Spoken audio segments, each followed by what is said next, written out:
Hey everyone, my favorite part of the day is finally here. Getting to sit down and share some mysterious stories from around the world with you. Thank you so much for sending in all your incredible experiences. Don't forget to subscribe and turn on notifications so you'll be the first to know when a new video goes live. And now, without further ado, let's get into today's mysterious stories. Good night.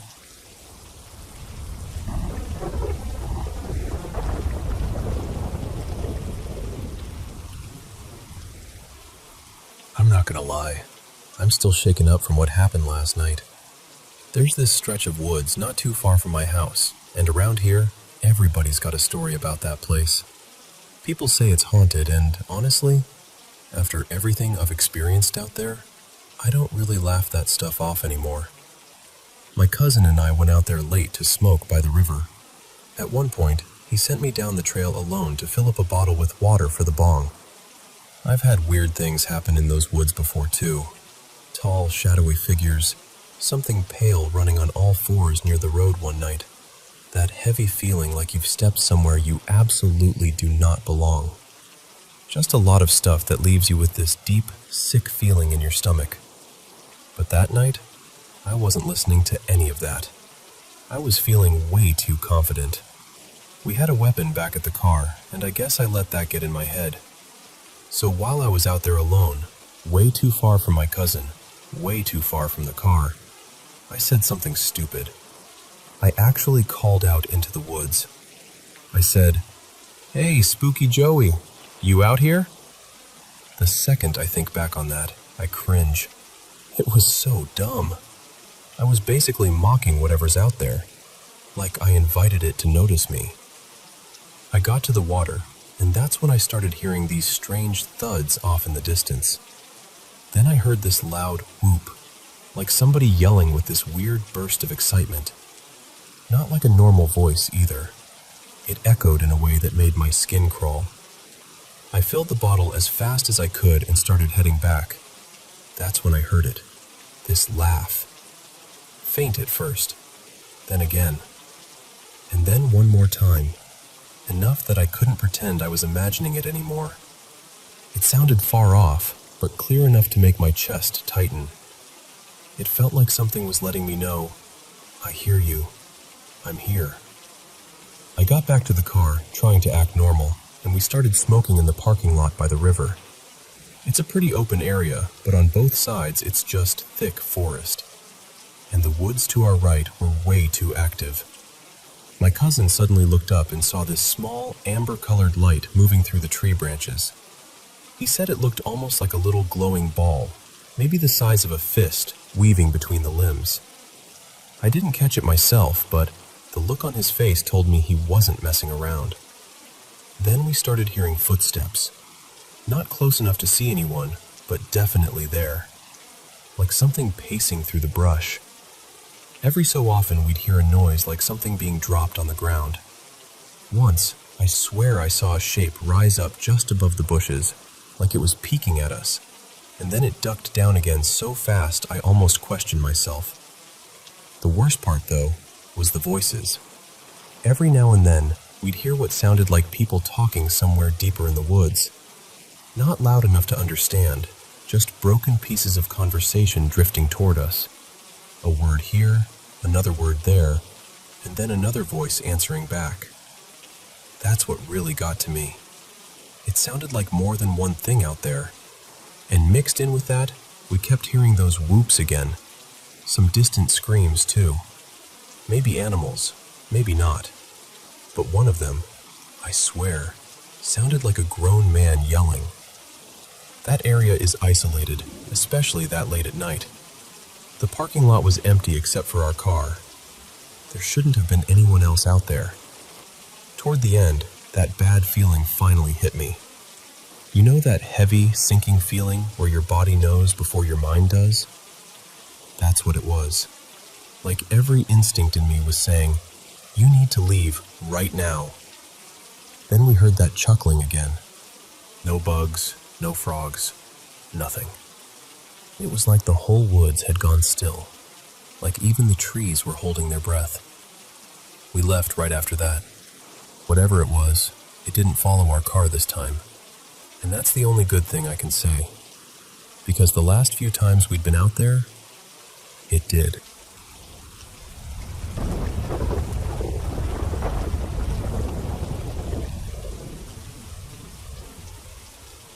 You know, looking back, I think I felt something was wrong with that house long before I ever had a reason to say it out loud. It was a fairly new place, built sometime around 2001 or so. A 3-bedroom duplex with 2.5 bathrooms and a finished basement. My parents owned it, and I rented it from them. And no, before you ask, there was definitely no family discount involved. At that point in my life, work was unstable, and everything felt kind of up in the air. So I wanted somewhere I could leave without getting tangled in a long lease. My parents liked the setup too, because if they ever needed to stay nearby for a few days, they had a place. On paper, it sounded perfect. But once I actually moved in, it just never felt right. I lived there by myself, which normally I liked, but honestly, the place felt way too big for one person. I barely used half of it. The basement was finished, and I had boxes of old collectibles and hobby stuff down there, but I almost never went in. There was a guest room upstairs with a bed my parents had put together, and that room mostly just sat there, untouched. Really, I only lived in a few corners of the house. My bedroom, the bathroom, the kitchen, and my office where I'd mess around on my computer.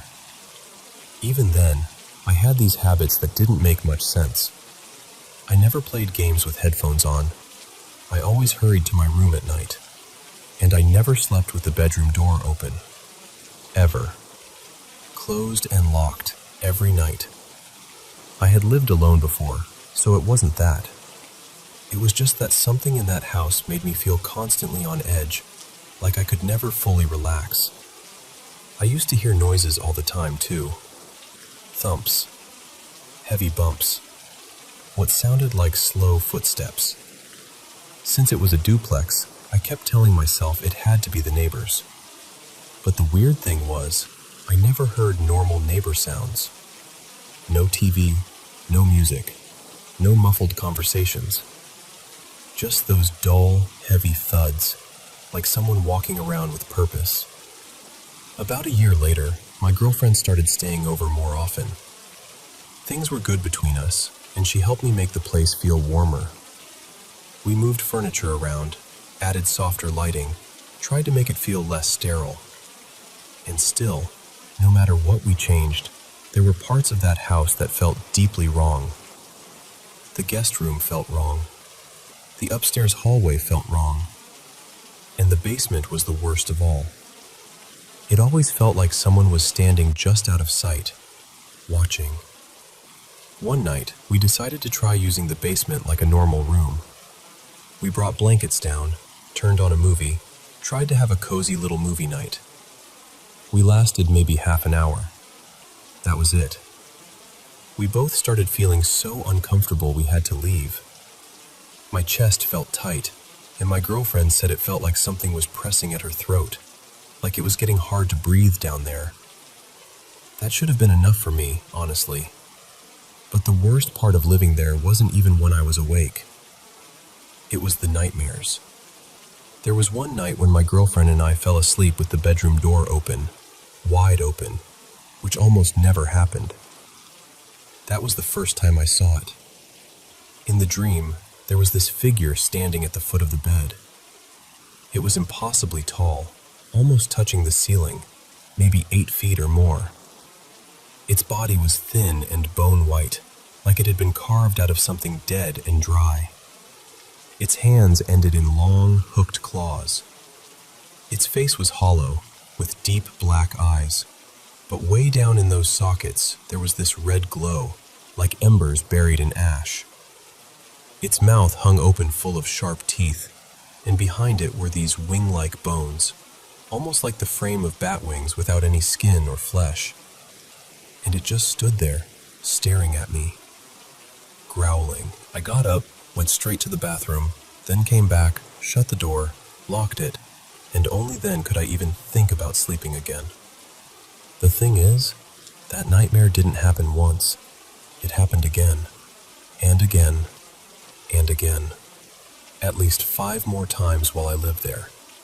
And every single time, the bedroom door had been left open. Sometimes not even all the way, just cracked. At one point, I even tested it. I asked my girlfriend to wait until I was asleep and then open the door without telling me. I didn't know she'd done it. That night, I had the nightmare again. After a while, it stopped feeling like a dream and started feeling like some kind of pattern I couldn't explain. Then one night, something happened that changed the way I looked at all of it.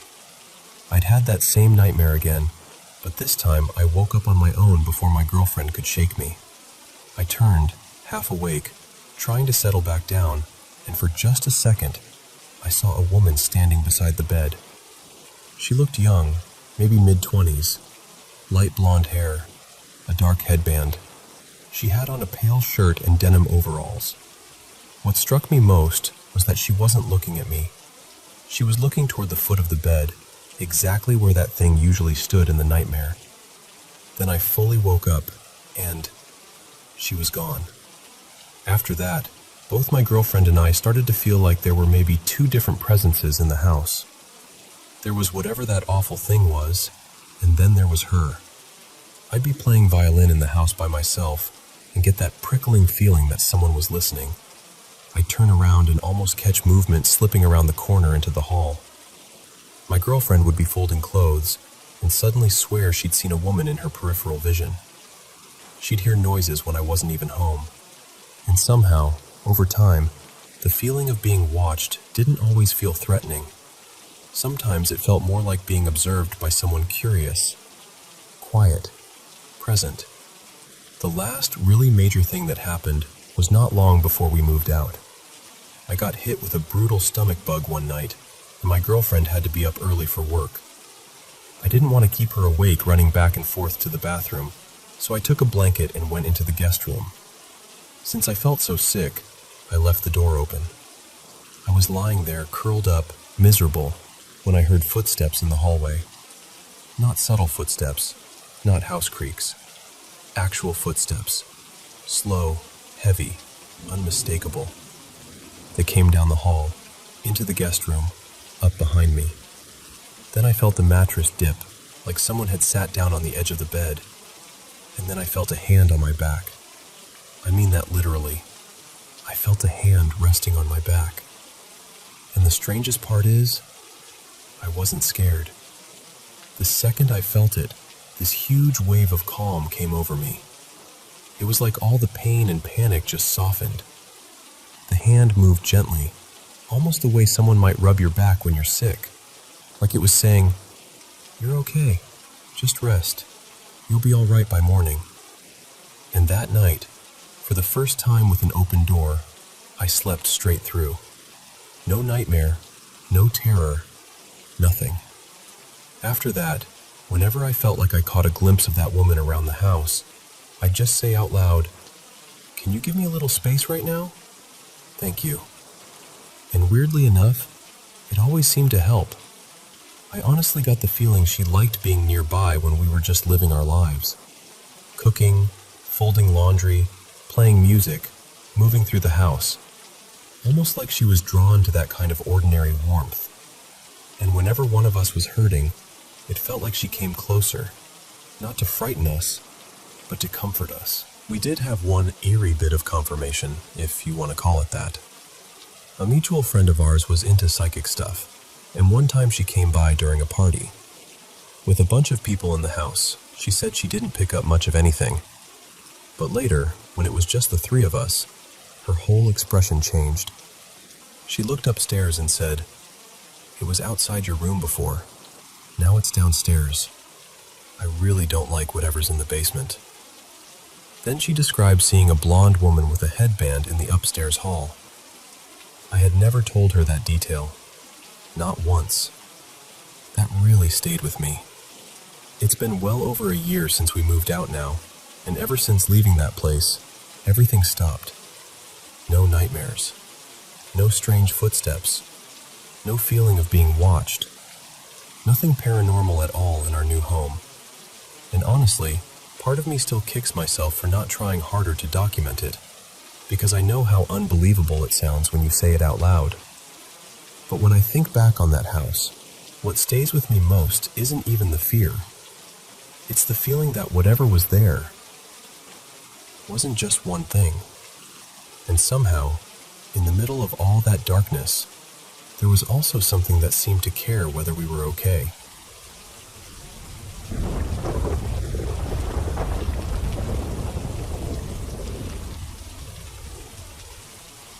Okay, so this is going to sound ridiculous, and honestly, I still feel a little silly saying it out loud. I've lived in my family's house for basically my whole life, close to 2 decades, and nothing strange had ever happened there before. It was always just home. Normal, quiet, familiar. If anyone brought up ghosts or hauntings or anything supernatural, I was always the person saying there had to be a logical explanation. Even now, at 25, that's still where my mind usually goes. But over the last few weeks, a couple of things happened that I still can't explain, and that's the only reason I'm even telling this story. Lately, I'd been digging into my Pennsylvania Dutch roots, mostly because I love local history. I got especially interested in powwow traditions and all the old folklore tied to them. I live not too far from a place with a long history connected to those stories, so I started reading everything I could find. It was fascinating stuff. I wasn't scared of it at all. I was just curious. The first weird thing happened one night after I'd spent a long time reading. I got up from my room upstairs and started walking toward the hall so I could go down the steps. The second I crossed my bedroom doorway, it was like I walked straight into this overwhelming wave of terror. And I don't mean I got startled. I mean full body, instant, crushing fear. My chest tightened, my heart started pounding, and for a few seconds it felt like all I could do was keep moving forward. I could breathe, technically, but it felt like I couldn't. My mind just went blank. I remember getting to the top of the stairs and stopping there, trying to catch my breath, thinking, what was that? The strangest part is that I reacted in a way I normally never would. I made the sign of the cross without even thinking about it, and I'm not even religious like that. It was just pure instinct. After a minute, the feeling was gone, almost as suddenly as it had started. I kept telling myself I must have spooked myself somehow. Maybe I was too immersed in the reading. Maybe I was anxious without realizing it.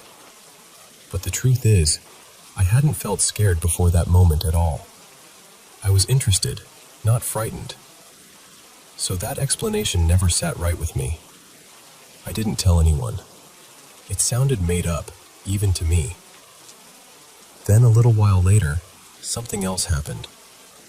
It was daytime this time, bright out, and I was home alone. A delivery driver had just dropped off groceries, and my dogs, like always, started barking. Once the driver left, one of them settled down, but my older dog kept acting like somebody was still there. He went straight to the basement door and got weirdly focused on it. He was sniffing around, pacing a little, whining, staying right by the door like he was waiting for someone to come up. He only really acts like that when a family member comes in through the basement entrance. So I remember thinking it was odd right away, because I knew for a fact nobody else was home. So I walked over, and then I heard it. Footsteps. Very clear footsteps coming up the basement stairs. They were light, not heavy like boots or anything, but unmistakable. The old stairs have this specific sound when someone's on them, and that's exactly what it was. Step by step, getting closer to the door. Then it stopped. I just stood there frozen for a second, and then I locked the basement door. A few seconds later, the footsteps started again, but this time they went back down. Slow, steady, calm. Not rushed, just descending until the sound faded out. And my dog stayed right there, still watching the door, still waiting, Since then, nothing else has happened. And honestly, that might be the part that gets me the most. My house had always felt completely ordinary before, and now it does again. Whatever those moments were, they came out of nowhere and then just stopped. The only pattern I can think of is that both things happened when I was really deep into researching that history. Maybe it's connected. Maybe it isn't. Maybe I just noticed things I normally would have brushed off. I still don't know what I believe. I just know that for the first time in my life, my home felt unfamiliar, and I still can't fully explain why.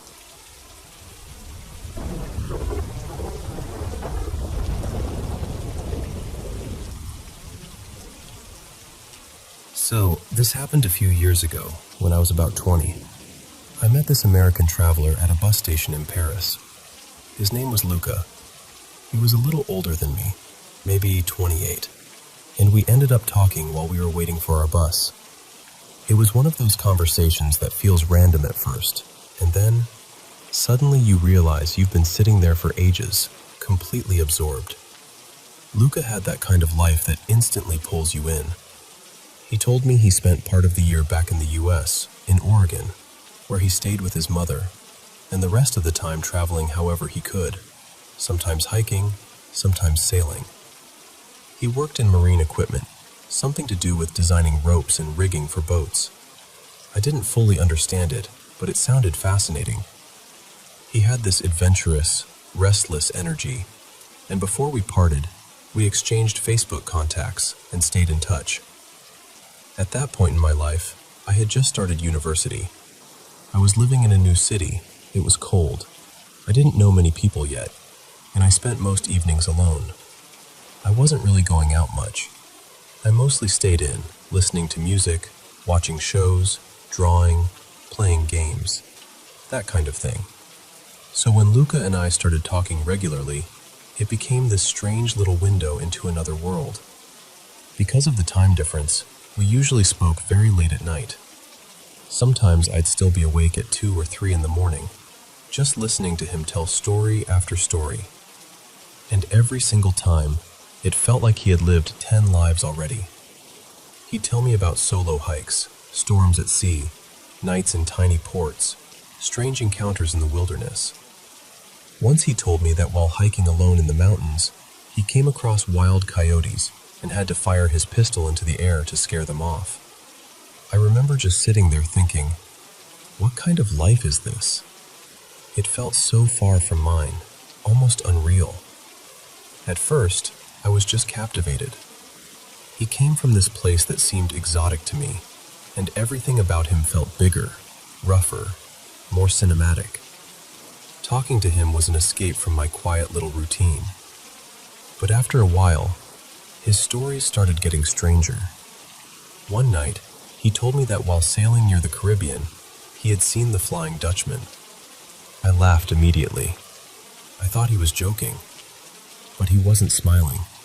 He was completely serious. So I told him, half teasing, to keep going. And he did. He said the weather had changed all at once. The sea had gone strange, heavy somehow. And then he saw this enormous old ship ahead of him. Dark, silent, like something from another century. What really unsettled him, he said, was that it didn't appear on his radar at all. At first he thought it might be some abandoned vessel drifting at sea, maybe after an accident. So he moved closer. He said it looked ancient, and even though he couldn't see anyone on deck, he could hear music coming from it. That detail really stayed with me. The idea of hearing music from an empty ship in the middle of the sea. He said something about it felt deeply wrong. So he turned away and left as fast as he could. I didn't know what to do with that story. Part of me thought, okay, this is ridiculous.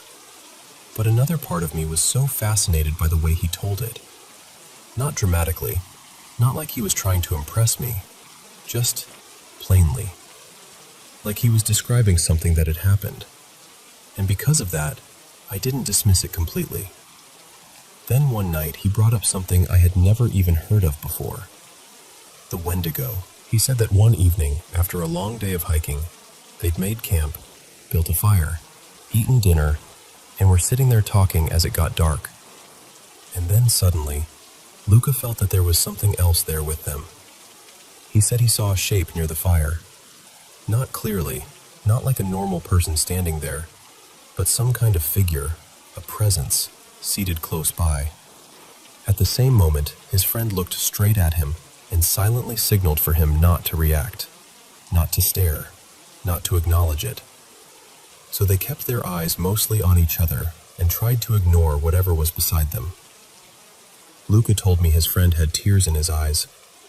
That's one of the details that really got to me. The fear of it felt real. After a few minutes, the presence was gone. Later, his friend explained that it was a Wendigo and said you should never give it attention because attention feeds it. Ignore it, and eventually it leaves. I remember exactly how I felt while he was telling me this, because it was late, my apartment was dark, and I was already the kind of person who got a little uneasy at night. Then he joked, very casually, that maybe there was one in my attic. And I know it sounds silly, but I was genuinely terrified. I barely moved after that conversation. I lay awake until morning, staring into the dark. What made it so disturbing wasn't just the story itself. It was the sincerity. He never sounded like someone trying to scare me for fun. He sounded like someone telling me the truth. The last part is the one I still think about the most. Luca lived part of the year with his mother in an old house in Oregon. He told me from the very beginning that the house was haunted, but he said it so calmly that it almost disarmed me. He talked about it the way someone might talk about a leaky faucet or a creaky floorboard. Just a fact of daily life.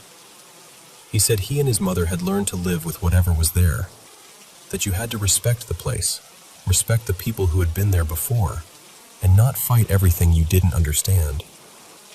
There was one area of the house he especially hated, the basement. He told me that when he was younger, he had felt something hostile down there.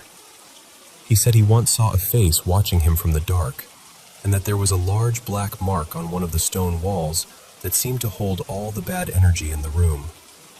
After that, he avoided going down there whenever he could. Naturally, I was curious, so one day I asked him to show me the house over video call. It was nighttime for me and afternoon for him. He started walking around, showing me little things that had become normal to them.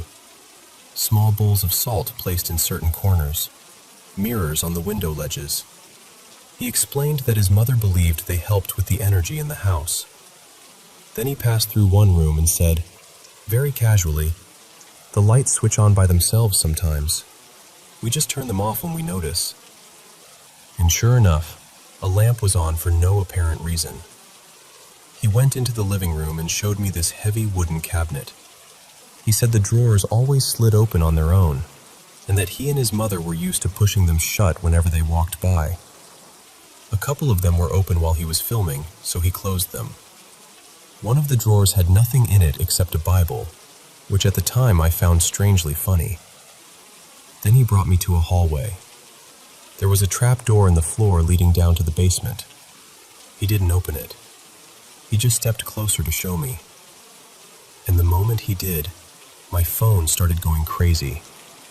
The image broke apart into colored static, red and blue streaks across the screen. The sound turned into this horrible, distorted crackling, and underneath it, there was this deep, buzzing noise. Everything froze and stuttered for a few seconds. And then, just like that, the image cleared. He had backed away fast. I asked him if he had seen what happened, and he said yes. He told me he had never seen the call glitch like that before. What struck me was that he wasn't screaming or panicking. He looked shaken, definitely, but he wasn't hysterical. Meanwhile, I was absolutely frozen. My heart was pounding so hard it felt painful.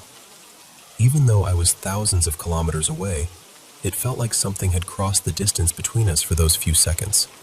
Like whatever was in that house had brushed right up against me too.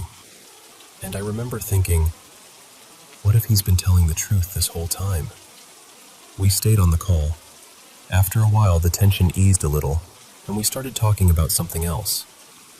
Then I heard a sound. At first, I couldn't place it. It was low, steady, almost vibrating. Then I realized it was a voice. Very deep voice. Not speaking English, not speaking anything I could recognize. Just reciting something in this slow, solemn, chant-like way. I was studying linguistics back then, and I was obsessed with languages, accents, sound patterns, all of that. But this, I couldn't identify it at all. It didn't sound like normal speech to me. It sounded almost ritualistic, like a prayer being intoned by someone with an impossibly deep voice. I asked Luca if he heard it too. He said yes.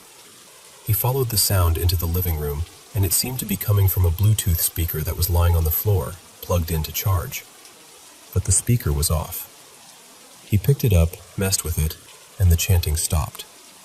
Then, almost immediately, another voice came through, this time clearly in English. It turned out the television had turned itself on, and the news was playing. I asked him if the TV had already been on. He said no.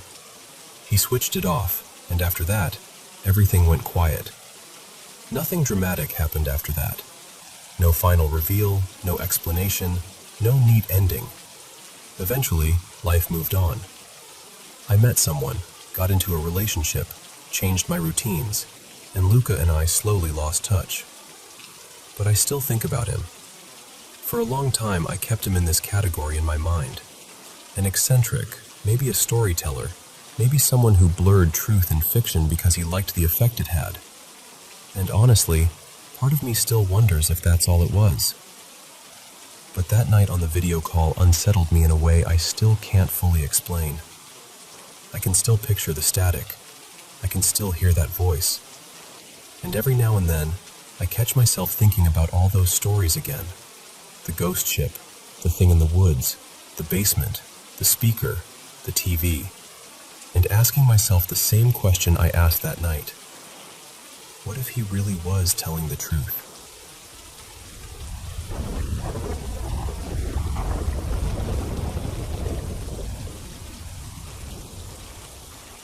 I need to tell you about something that happened to me, because even now, I still can't fully explain it. At the time, I was in a really bad place mentally. I'd just come out of the end of a long relationship, almost a decade, and it completely broke me. On top of that, I was serving time. I'd already done about a year, got out for a short while, then got recalled and sent back, this time to an old Victorian prison in Hull. Somehow, I managed to get a cell on my own, and honestly, that probably helped keep me together more than anything else. I wasn't taking drugs. I wasn't losing touch with reality. Nothing like that. I was just hurting deeply. Properly low. The kind of low where your mind goes to dark places, even when you don't want it to. Anyway, this happened late one night, around 1:45 to midnight. I'd switched the TV off and was trying to get to sleep. The cell wasn't completely dark because the yard lights came through the bars, so I could still make out the room. I was lying flat on my back, looking up toward the ceiling, with the wall to my left and the rest of the cell open on my right. My eyes had only been shut a few minutes. I wasn't asleep. Maybe I was just starting to drift, but I was definitely not gone. Then I opened my eyes, and there it was. Standing right over me was this figure, about 3 or maybe 4 feet tall, thin, shaped like a person but not really human-looking. It was completely black. Not just shadow black either. I mean the darkest black I've ever seen in my life. No face, no eyes, no detail at all. Just this solid, unnatural darkness leaning over my stomach, close enough that it should have been touching me, but it wasn't. I reacted instantly. I shot up, slammed myself against the wall, and scrambled to the end of the bed where the light switch and TV were. I was yelling, swinging, kicking, throwing punches, full panic, pure terror. But every time I tried to hit it, my hands just went straight through it. like there was nothing there physically, even though I could see it as clearly as anything else in the room. That's the part that still gets me. It didn't jump back. It didn't react. It didn't rush at me. It just stayed there, perfectly still, in the exact same position. Then it started to fade. Slowly. Not instantly. Not like something in a dream where it just disappears and you wake up confused. It took maybe 10, maybe 15 seconds to fully go. And I was wide awake the entire time, absolutely hysterical, heart pounding so hard I could hear it. Once it was gone, I turned the TV back on just to ground myself, to check the time, to prove to myself I was really awake. It was 12:01 a.m. The next day I told the prison officers, and they just laughed it off. Said it was sleep paralysis. But they didn't really listen to what I was saying. I kept telling them I wasn't paralyzed. I moved straight away. I jumped up. I ran. I fought. One of the prison chaplains offered to bless the cell, which honestly unsettled me even more. Because why offer that unless he'd heard something similar before? Then I found out something else. Another prisoner had taken his own life that same night. When I heard the rough timeline from staff checks, it sounded like it could have happened not long before, or not long after, what I experienced. Now, I'm not saying the two things were connected. I honestly don't know what to think. But once that thought got into my head, I couldn't shake it. For the next 4 months of my sentence, I slept with the light on every single night. And sometimes, even when there was nothing there, I could still feel a presence in the cell. You know that feeling when you just know someone else is in the room, even if you can't see them? It felt exactly like that. I've never experienced anything like it before, and never since. I'm not even someone who goes around believing in ghosts or spirits. I've always tried to be rational about things. But this felt real. And I still don't know what it was.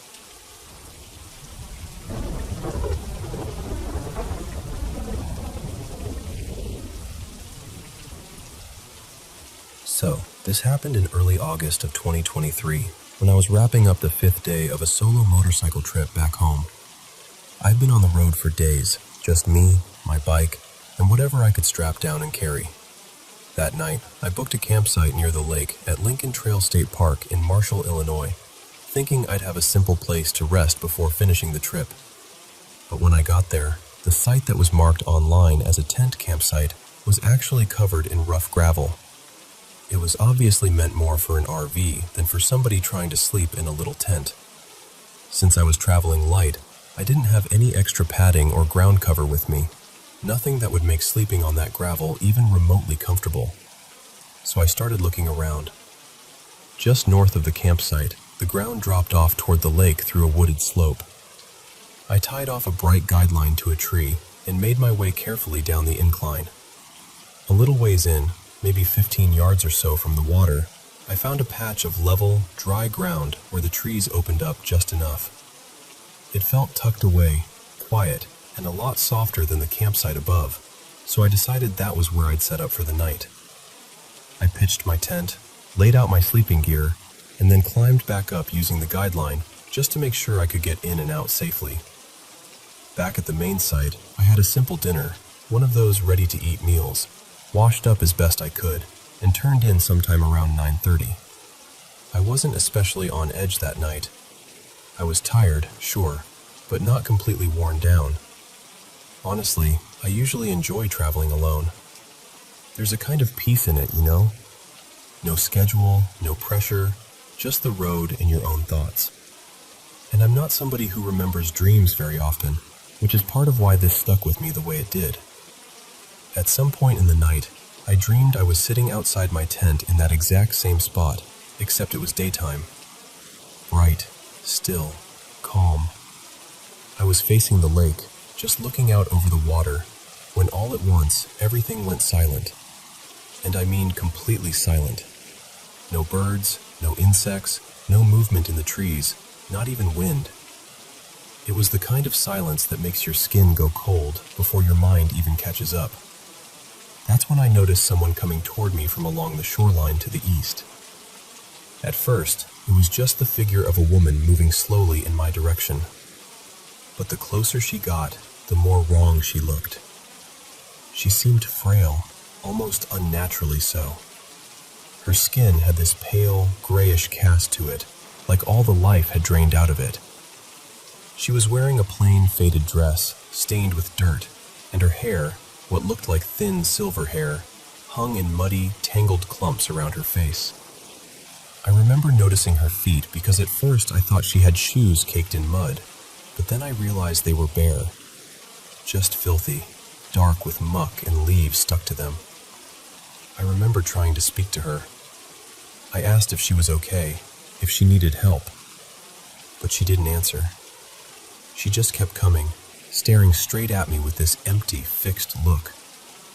No expression, no sign she even really heard me. And when she got close enough that I felt I needed to move, I stood up and started backing away, slow at first, because I didn't want to turn my back on her. Then the dream changed. It was night all of a sudden. Not a gradual shift, just instant darkness. And she was only a few feet away from me now, but that didn't make it less terrifying. Her mouth opened wide, wider than it should have, like she was screaming at me, except there was no sound at all. Not a single sound. She reached toward me, and I saw that her fingers looked twisted, almost root-like too.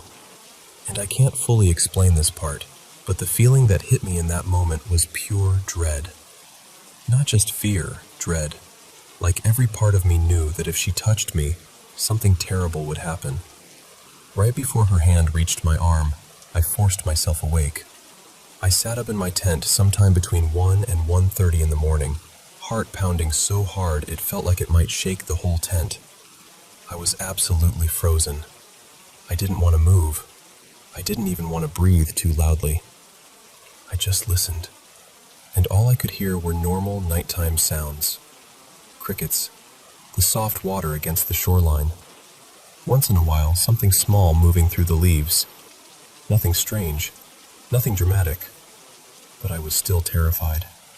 I had to deliberately slow my breathing and talk myself down in my own head before I could even begin to calm down. It took a long time before I could fall back asleep. At least an hour, maybe more. The rest of the night passed without anything else that I remember. When I woke up the next morning, I felt uneasy in a way I couldn't really shake, but I was rested enough to get back on the bike and keep going. I just ended up taking a few extra breaks that day because the whole thing stayed with me. And honestly, even now, I still go back and forth on it. Maybe it was just a vivid nightmare brought on by the unfamiliar place, the long ride, and sleeping down near the lake. That would be the logical explanation. But it didn't feel like an ordinary dream. It felt unusually real, like I had stepped into something instead of imagined it. So I don't know. Maybe it was nothing more than a bad dream, but I've never quite been able to convince myself of that.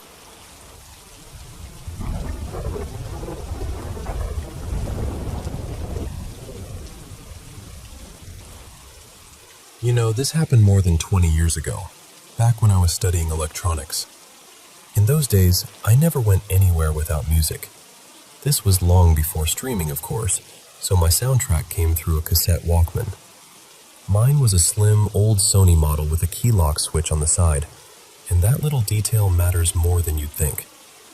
Every day I followed the same route to school. Part of it meant crossing a wide, busy boulevard just before I arrived. And like a lot of young people, I thought I was invincible. Instead of using the pedestrian crossing, I'd usually cut across the road a good 40 or 50 meters before it. Looking back, it was such a reckless thing to do. That day was completely ordinary at first. I'd eaten at home, put on my headphones, pressed play, and headed out like always. I reached the usual spot where I crossed the boulevard, and without really thinking, I stepped forward.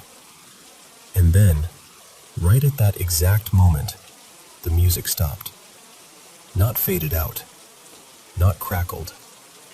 It just stopped.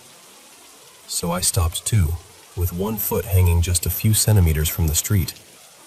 If the music hadn't cut out, my next step would have taken me straight into the road. At that same instant, a city bus tore past in front of me at full speed. When I say it brushed past me, I mean it. It was so close I could see my own reflection in the windows as it flew by. I can still picture it now. Everything felt like it slowed down for a second. The music cuts out. I freeze. The bus flashes past my face. It all happened in less than a heartbeat, but it felt endless. I remember thinking, my God, I nearly got myself killed. Then the shock hit me all at once. I started shaking. I was furious at myself. I hadn't even looked before stepping out. I just stood there trembling, feeling sick, completely rattled, with my Walkman suddenly silent in my hands. I moved under a nearby bridge to catch my breath and calm down. My first thought was that the batteries must have died at the perfect moment. That had to be it, right? So I pulled the Walkman out from inside my jacket and tried turning it back on. Nothing. Then I noticed the hold switch was still on. That meant I hadn't accidentally pressed anything. The controls had been locked the whole time. I switched the lock off, pressed play again, and the machine came right back to life. The battery indicator showed they were still full. I just stared at it. I was already shaken, but that's when I felt truly stunned. The Walkman had shut off for no reason I could understand, at the exact second it needed to. And because it did, I stopped before stepping into the road. Call it luck, a glitch, fate, divine intervention. I honestly don't know. But whatever it was, it saved me that day. One more step, just one, and that bus would have hit me. What stayed with me most was that glimpse of my own face in those windows. So close it was like looking into a mirror. I've never forgotten it.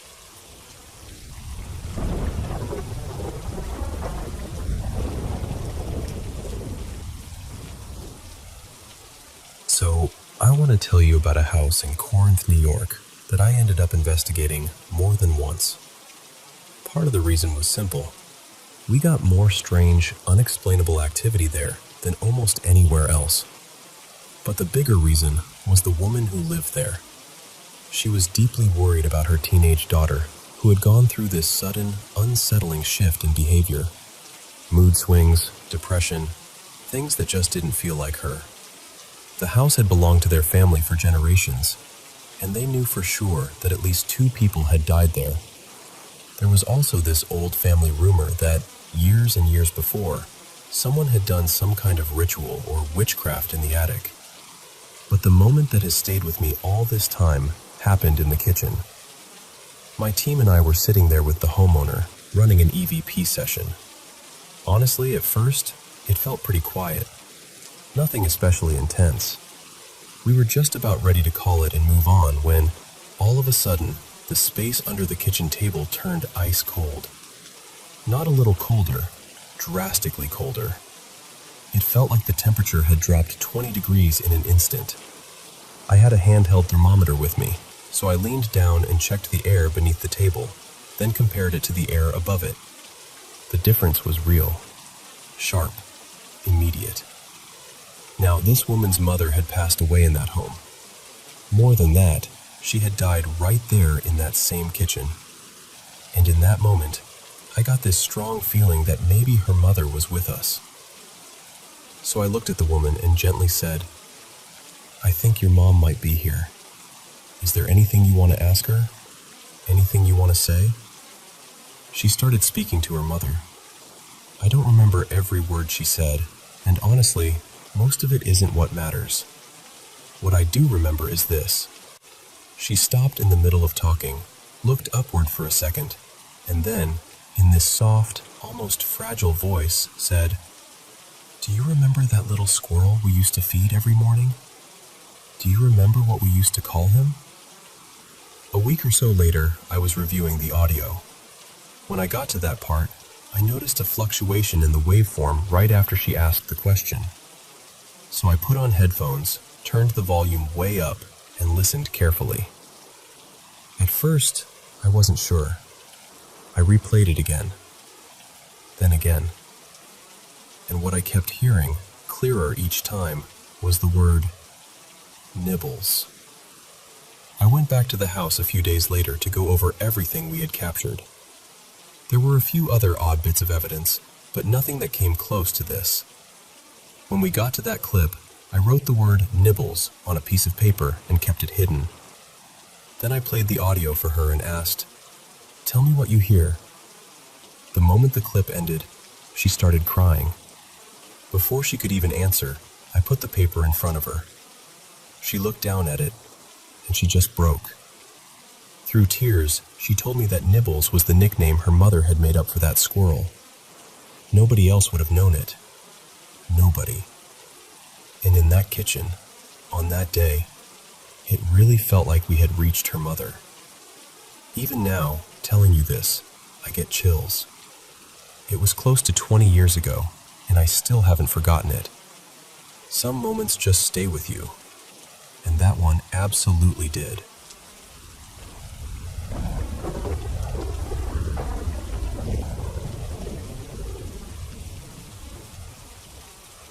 I've had this happen to me a couple of times in my life, and even now, saying it out loud feels strange.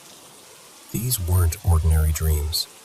They happened when I was in that half-asleep, half-aware state, sometimes lucid, where I knew I was dreaming and could usually guide what was happening. But these moments were different.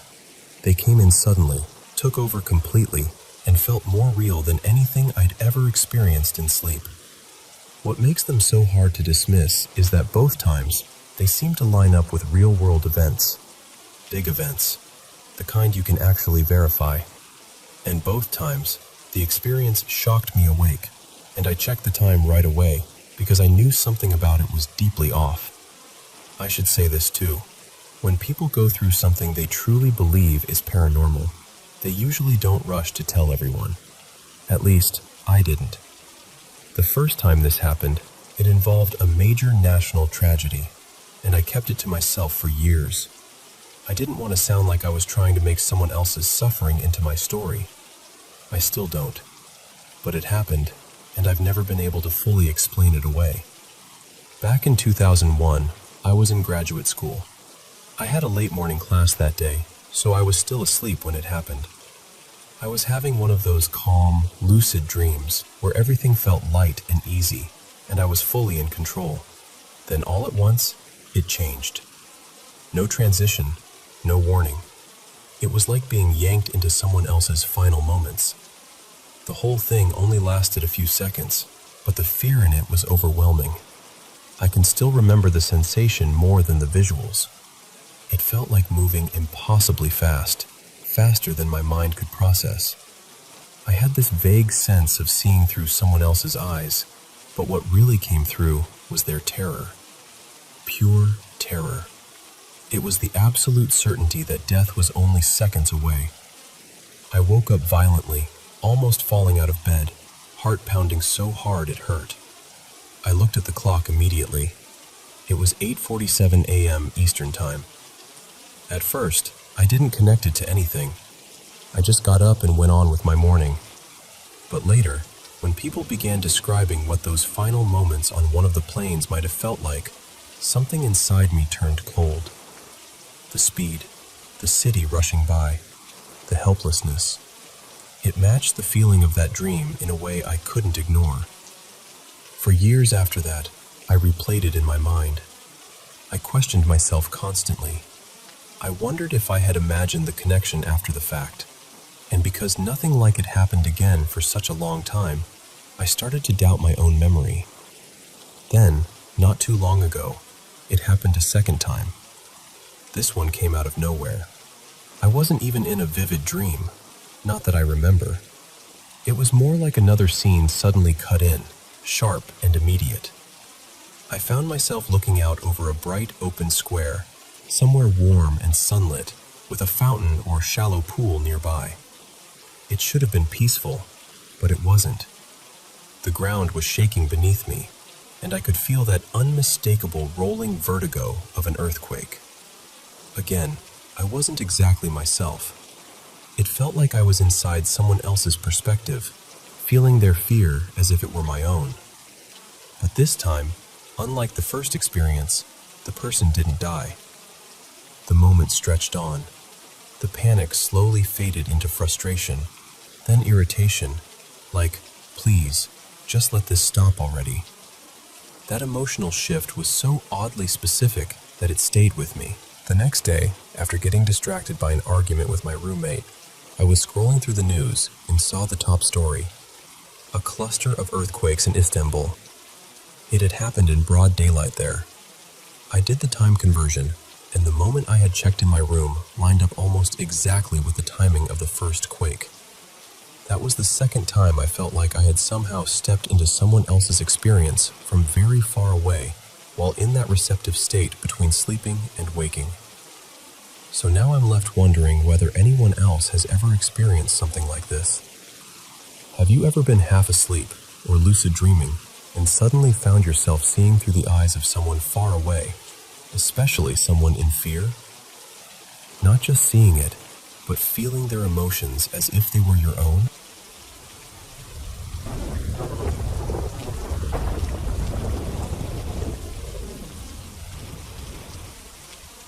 You know, I was probably around 9 years old when this happened, maybe 10. It was sometime in the late 80s, back when summers felt endless and heavy, and nights in our old house could feel like they were holding their breath. I'm in my late 40s now, and I still haven't fully made peace with what I saw that night. I grew up in a little town in Ohio, and we lived in this really old house right near the edge of town. It had been a lot of things before it became a home. People used to say it had once been a workshop, then a stable, and later some kind of tavern before somebody turned it into a residence. And honestly, the place always felt like it remembered every version of itself. Anyway, it was early summer, one of those nights where the heat just sticks to your skin. We didn't have air conditioning, so the windows were cracked open, hoping for even the smallest breeze, but there was nothing. I remember falling asleep feeling hot and uncomfortable. Then, sometime in the middle of the night, I woke up all at once. It wasn't because of a sound. Nobody called my name. Nothing moved. I just suddenly felt aware, like something wanted me awake. I opened my eyes and sat straight up in bed. The first thing I noticed was that the room felt cool. Not just a little cooler. I mean noticeably cold compared to when I'd gone to sleep. That alone felt wrong.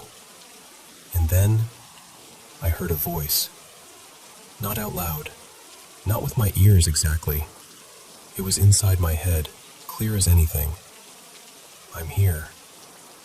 I shared the room with my older sister, Mara, so of course the first thing I did was look over at her bed. She was completely asleep, didn't stir at all. And then I got this strange feeling, almost like a nudge in my mind telling me, no, keep looking. So I did.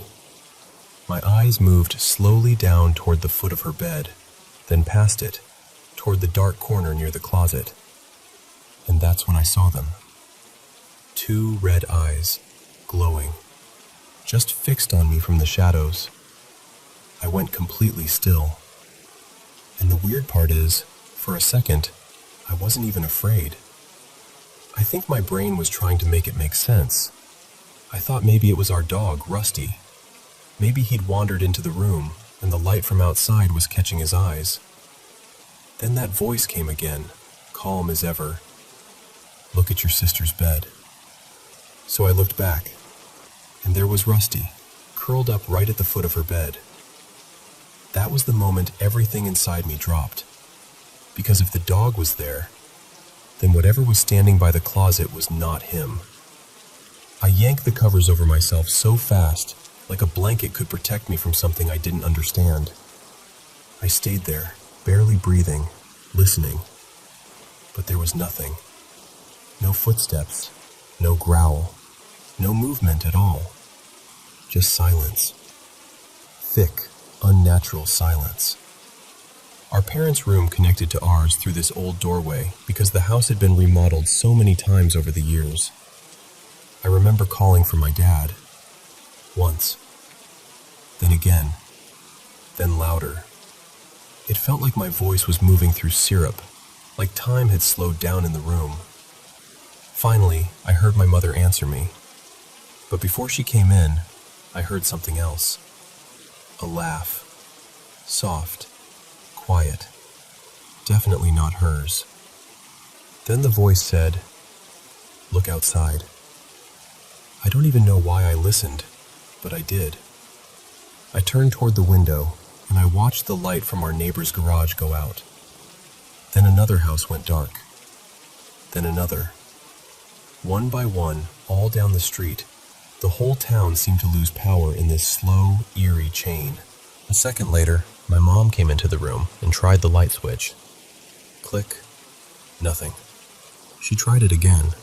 Still nothing. I told her I thought something had been in the room. She barely looked around. She just told me it was a bad dream, that the power must have gone out, and that I needed to calm down. I looked back toward the closet. Whatever had been there was gone. She told me to lie back down and try to sleep, and eventually I did, at least physically. But I never truly rested after that night. Even now, all these years later, I cannot sleep with a closet door open. Not ever. I don't care how silly it sounds. Something was in that room with me. I can't prove it, and I can't explain it, but I know what I felt. I know what I saw. And more than anything, I know it wanted me to know it was there.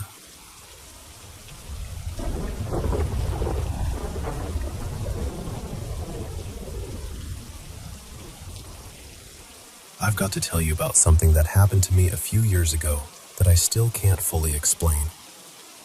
My band and I were driving through Northern California, and on one of our off days, we ended up in San Jose. Somebody suggested we check out the Winchester Mystery House, and honestly, I didn't know a thing about it. To me, it just sounded like one of those famous roadside attractions people visit because they feel like they're supposed to. Before the tour started, we hung around the lobby for a bit. I bought a bottle of water and sat down beneath this portrait of Sarah Winchester. Nothing felt strange at first. It all seemed pretty ordinary. Then I accidentally spilled some water on the table, and in the back of my mind I heard this thought so clearly. Clean it up. Respect the lady of the house. I brushed it off. I figured it was just my conscience talking. But once the tour began, things shifted. Right near the start, there was this man in a red short-sleeved shirt talking to an older couple. Out of nowhere, he turned, looked right at me, and said, "Spirits can move through time." Then he just turned back around like nothing had happened. That got my attention. Our guide came in a moment later, and there was something about her energy I couldn't settle with. Not evil exactly, just odd, uncomfortable, like she knew more than she was letting on. For a while, the tour was just a tour. Strange house, strange history, stained glass, stories about Sarah Winchester and her obsession with patterns and numbers. Then we stepped into Sarah's bedroom, and I don't know how else to say it except that I was suddenly overwhelmed. I started tearing up out of nowhere, and standing beside me was that same man in red.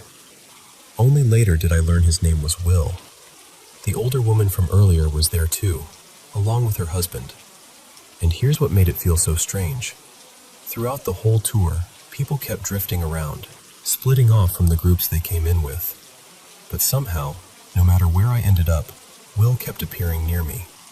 In that bedroom, as I was trying not to completely lose it, I thought about my grandmother. She died when I was 13, and I never got to say goodbye to her. The second that memory hit me, that older woman turned toward me with tears in her eyes and gave me this soft, knowing smile. She had an oxygen tube and a little bag at her side, and for one impossible moment, I felt like my grandmother was somehow there with me. Not in a dramatic horror movie way, in a quiet, aching, deeply personal way. like love had found a crack in time and slipped through.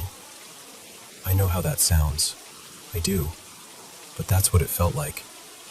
Later, we stopped in a room overlooking the garden, and in my head, I started speaking silently to her.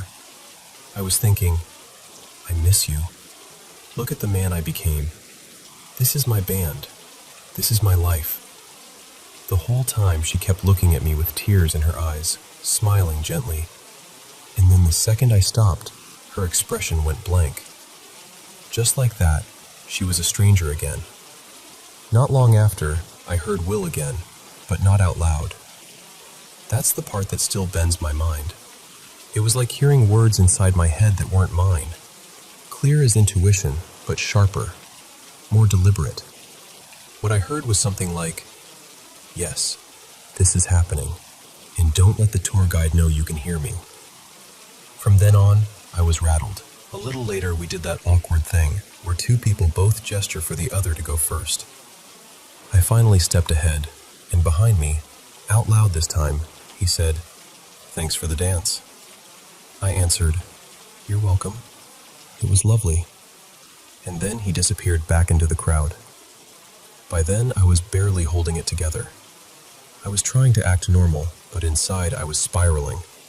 I kept asking myself, am I imagining all this? Am I losing it? Then it got stranger. Near a library area, I was standing beside a young woman with glasses when I heard another voice in my head, not mine again, saying something like, "Protect her." A little later I thought, what is happening to me? And a blonde woman behind me laughed out loud at the exact moment I thought it. I answered her silently in my head, "Don't laugh. This is new to me." And she laughed again, like she'd heard me. There was also this moment by the famous door to nowhere. I looked through a pane of glass and caught my reflection, but only half my face was lit. The other half was swallowed in shadow. Standing behind me in the reflection was the older woman's husband. He looked at me with this hard expression and said, out loud, "I hope it was worth it," then walked off. I had no clue what that meant.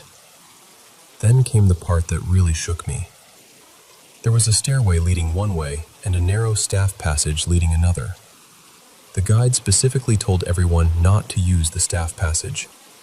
Almost everyone ignored her and went through it anyway. I didn't. I started up the stairs instead. When I looked back, Will was behind me, and now he was holding hands with the blonde woman who'd laughed earlier. We entered another room, and a little blonde boy had just stepped away from a mirror over the mantel. In the reflection, I saw Will and the woman staring back at me, both slowly shaking their heads.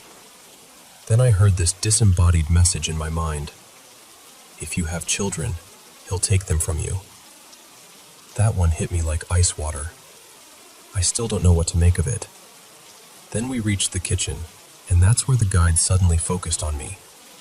She mentioned water heaters, twice, and that stopped me cold, because at the time I worked as a water heater technician. Then she told the group, almost playfully, that she had a friend who liked bringing certain people to the house so they could play a kind of game, a test involving the history of the house. She said she usually won. Most of the group looked confused. I didn't. By the end of the tour, we all gathered in the last room, and the arrangement of people felt strangely ceremonial, almost like everyone had taken their places without being told. The guide said something about Star Wars, and that caught me because I've been thinking about Star Wars imagery all through the tour. Light and dark, tests, spirits, all of it. Then I looked around and realized several people near me were wearing Star Wars shirts or dark clothing, including one of my bandmates. I can't explain why that mattered. It just did, in the moment. It felt like symbolism was happening all around me, and I was the only one reading it. When the tour ended, I hurried into the gift shop, trying to find Will. I spotted him heading toward the exit, and I followed him outside. He was standing near the garden fence, and the blonde woman was walking toward a silver minivan. She called out, "Come on, Will, make it quick." I walked up to him and shook his hand. I asked him, as honestly as I could, I felt something in there. What was that? Can you tell me anything else?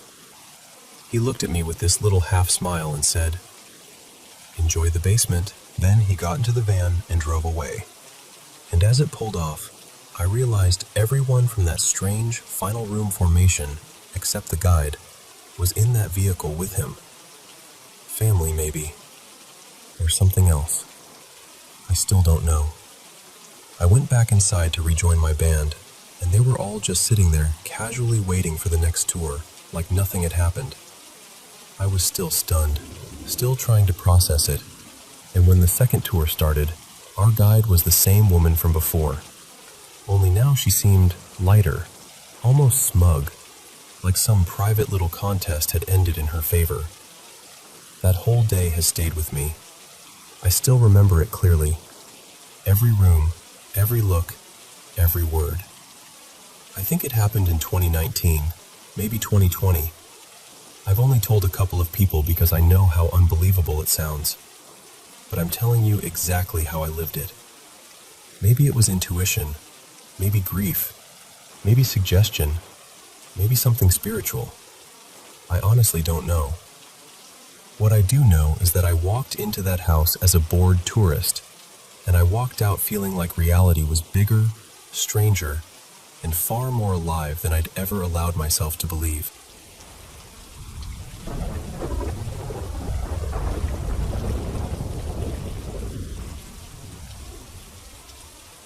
I want to tell you about something that happened to me last year, because honestly, I still haven't been able to make sense of it.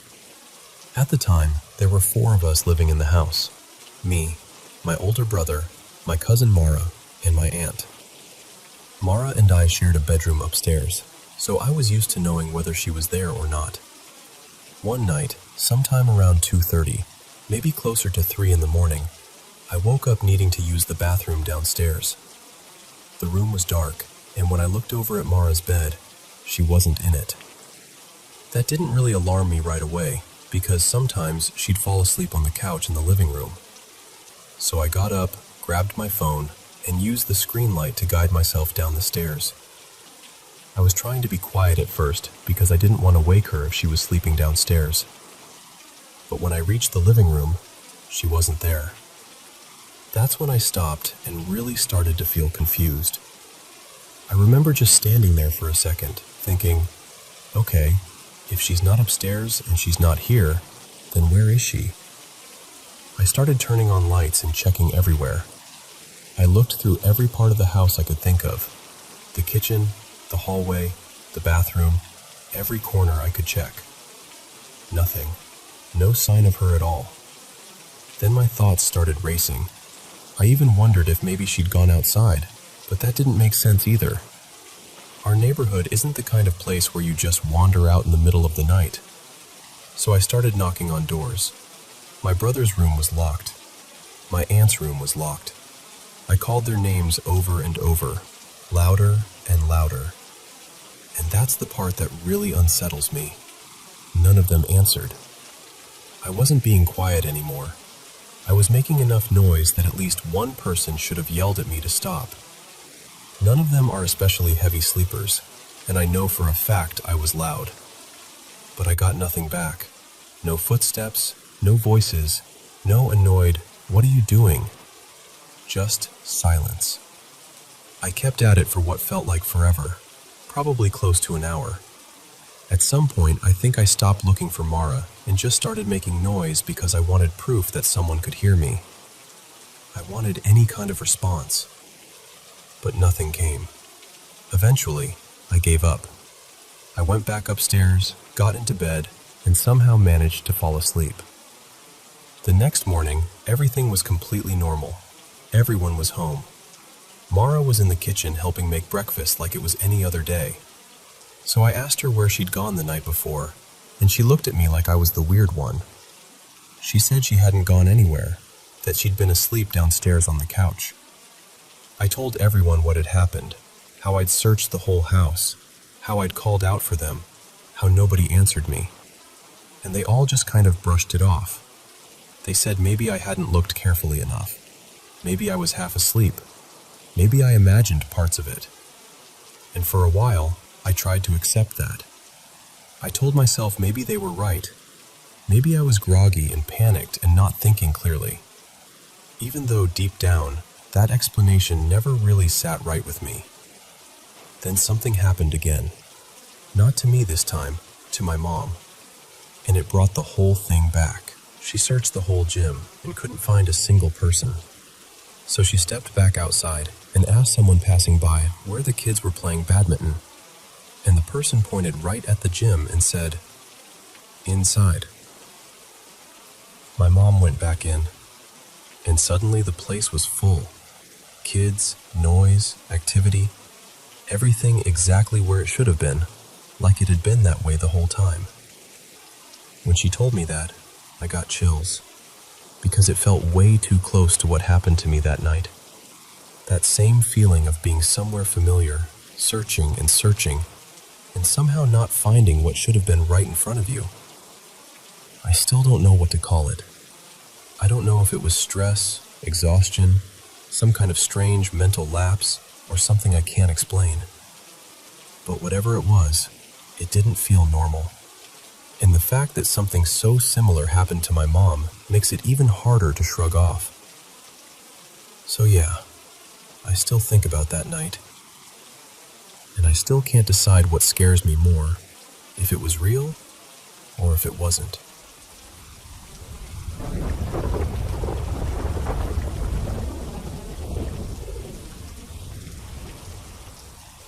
I still think about this sometimes, even now. It's been about 20 years, and for some reason, that memory never really left me. I was probably around 11, maybe 12 when it happened. We were living in the Philippines then, and summer had this very particular feeling to it. Everything moved slowly. The afternoons felt endless. The sunlight came in thick and golden through the wooden windows, and you'd hear mangoes dropping onto the roof outside like little warning knocks from nowhere. My older brother Marco and I shared a bedroom on the second floor. The room had this wooden divider in the middle, but during the hotter months, we'd take it down and slide both doors open to let the air move through. We always hoped for that cool breeze from the north. That was the one that made sleeping easier. It would come in through those silver-framed windows and soften the heat a little. Our room faced north and west. On the north side, there were mango trees standing close to the house, maybe 10 feet away, just beyond the kitchen roof below. On the west side, you could see the neighboring houses, low and quiet, especially at sunset when everything turned orange and gray. One night, the divider was down, the doors were open, and the air was completely still. No breeze at all. My brother had already fallen asleep on the bed to the left side of the room, and I was lying awake on the other side, just staring at the ceiling. I remember hearing insects outside, the wood settling now and then, and that kind of silence that feels deeper at night. And then, for no reason I could explain, I woke up. Not because of a loud sound, not because somebody called my name. It was just that strange kind of waking, where your eyes open and you immediately feel like something is wrong, even though everything around you is quiet. So I stayed still for a moment, listening. Nothing. No voices, no barking dogs, no movement from outside. I tried to go back to sleep. I kept staring into the dark, waiting for my eyes to adjust. And that's when I saw them. 2 small red dots outside the northern window. They weren't moving. They were perfectly still, evenly spaced, just suspended there in the darkness like a pair of eyes looking in. I can still remember the way my whole body went cold. I didn't scream. I didn't move. I just lay there pretending I hadn't seen anything, because somehow that felt safer. I closed my eyes and tried to force myself back to sleep, but of course I couldn't. I stayed awake for what felt like hours, just waiting for the sky to lighten. When morning finally came and the room started to fill with that pale, early light, I looked again. They were gone. At breakfast, I told my parents what I'd seen. My mom listened, smiling in that calm way she had, and told me it was probably just a reflection from the control switches in their room. There were little red indicator lights on them, and she said maybe with the divider gone and the room opened up, I was seeing those lights reflected in our window from a strange angle. Honestly, it sounded reasonable. Their room was directly across from ours, and the explanation made enough sense that I accepted it. That same week, we went to stay with my grandparents for a few days, which was something we often did. I spent the whole time playing with my cousins, running around outside, getting dusty, staying busy.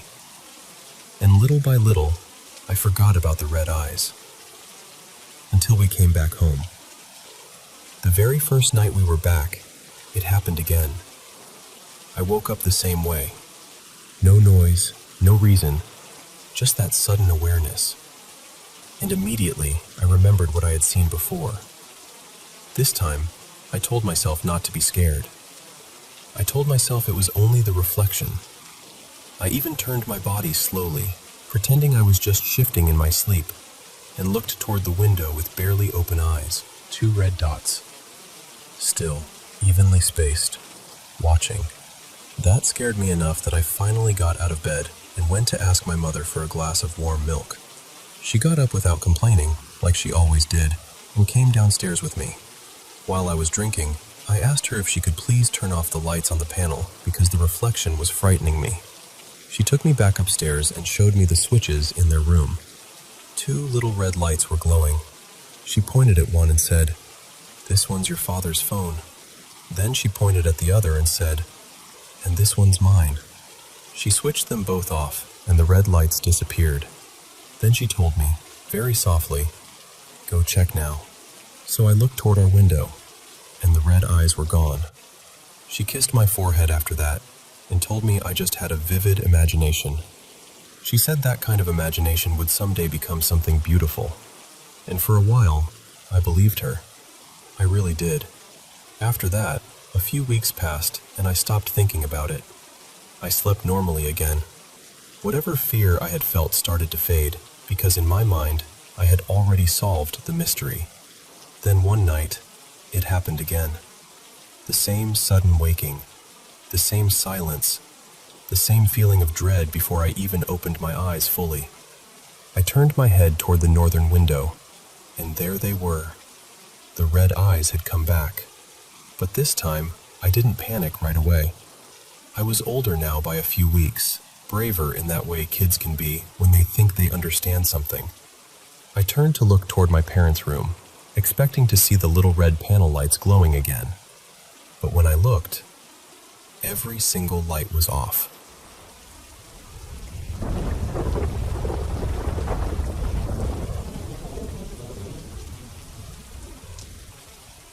I work overnights, so most mornings I'm walking home just before sunrise, when everything feels half asleep and a little unreal. A few nights ago, I caught something moving out of the corner of my eye, cutting across the road fast. At first I told myself it was probably a deer. I live in a tiny Midwestern town, and at that hour, you get used to seeing all kinds of wildlife out and about. So I tried not to think too much of it. I'm a single mom, and my little boy, Mason, is 6. On weekends, my mom keeps him for me sometimes so I can catch up on sleep and pick up extra shifts. That night, I was just focused on getting home like always. But after a while, I started hearing this strange shuffling sound behind me. It wasn't loud, but it was enough to make the hairs on the back of my neck stand up. I took my earbuds out right away. There's a hotel near the road I walk, and with all the road work happening lately, there have been a lot of out-of-town workers staying there. Maybe that sounds judgmental, but when you're walking home alone in the dark, you don't take chances. I looked around, listening hard, but there was nobody there. No footsteps, no voices, nothing.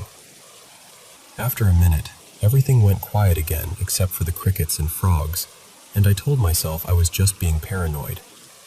But then I turned onto my road, and that's when I heard it. It was this distant sound that almost reminded me of a scream, but not quite. It happened every few seconds, the exact same way, from what sounded like the exact same spot every time. At first I thought maybe it was an animal, like a rabbit caught by a fox or something. That happens around here. But this was too steady, too repeated. Real animals don't sound that precise. I can't explain it any better than that. It just felt wrong. I didn't run. I didn't speed up. I'd heard enough stories growing up to know that if something feels off out there, you don't call attention to yourself. So I just kept walking at the same pace, acting like I didn't hear a thing, even though every instinct in me was screaming to get home.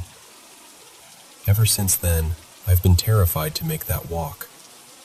But I don't really have another option. I still work nights, and I still have to get home somehow. Every time I pass those trees now, I feel like something is watching me. And here's why I think whatever it is didn't stay outside. A few mornings later, my mom had Mason with her again so I could rest after work. I got home around 5, sat down in the living room, and turned on the TV to unwind. I had only been there a few minutes when I heard, clear as day, "Mama," coming from my son's bedroom. It was Mason's voice. I froze, but I didn't answer. I knew he wasn't there. I knew he was with my mom. A little later, I heard it again. "Mama." Same voice, same room. I still didn't react. I just sat there and tried to act normal, even though I could feel my chest pounding. Since then, it's happened more than once. Sometimes I'll hear Mason's voice from another room, even when he's sitting right there with me in the living room. The strangest part is that he never reacts. Not once. It's like he doesn't hear it at all. Like I'm the only one it's talking to. Then there's the knocking. No one on the porch. No one by the road. Nothing. I don't know what this is. I don't know why it sounds like my child. And I don't know what I'm supposed to do when something outside starts sounding like it already knows its way inside my home.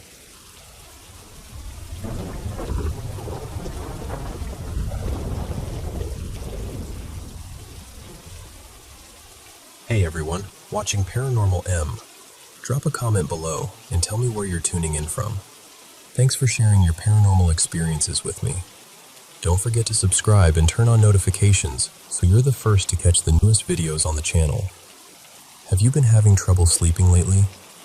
Put on the paranormal stories on Paranormal M to help you relax and drift off a little easier. Alright, let's get started. So, when I was really little, maybe 6 or 7, I lived with my mom in this old family house that used to belong to my great-grandmother. You know the kind of house I mean. Creaky floors, 2 quiet hallways, that feeling like the air is holding on to stories. Back then, I had everything. Plushies piled on my bed, little toy sets, and those messy kids' makeup cases with tiny brushes and glittery compacts. And almost every day after school, I'd come home and find my stuff scattered like somebody had gone digging through it. Sometimes things just wouldn't be there anymore. A stuffed bunny, a plastic bracelet, a lipstick toy, gone. But the moment I still remember the clearest happened one afternoon when my mom told me, "Hey, go tell your Uncle Mateo we're leaving with him in the morning. His truck, early." Uncle Mateo lived farther back on the property, closer to the trees, in this smaller little place behind the main house. I was sitting on the floor while she said it, trying to unpack one of my makeup kits. Honestly, it was a disaster. Sponges, brushes, fake blush, little clips, all jumbled together like someone had shaken the whole thing up. So I ran back, told my uncle, and when I came home, I froze. Because my makeup kit, my chaotic, exploded everywhere kit, was perfectly organized. Like, not tidied up a bit. I mean everything placed neatly like it had been sorted by someone who really cared. Brushes lined up, little trays stacked, the tiny mirror wiped clean.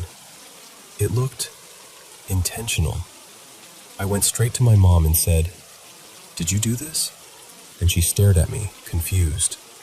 And it wasn't just confusion. There was this quick, serious look that crossed her face, like she was deciding whether to tell me something or protect me from it. Then she smiled too brightly and said, "Yes, honey, it was me. I just wanted to mess with you."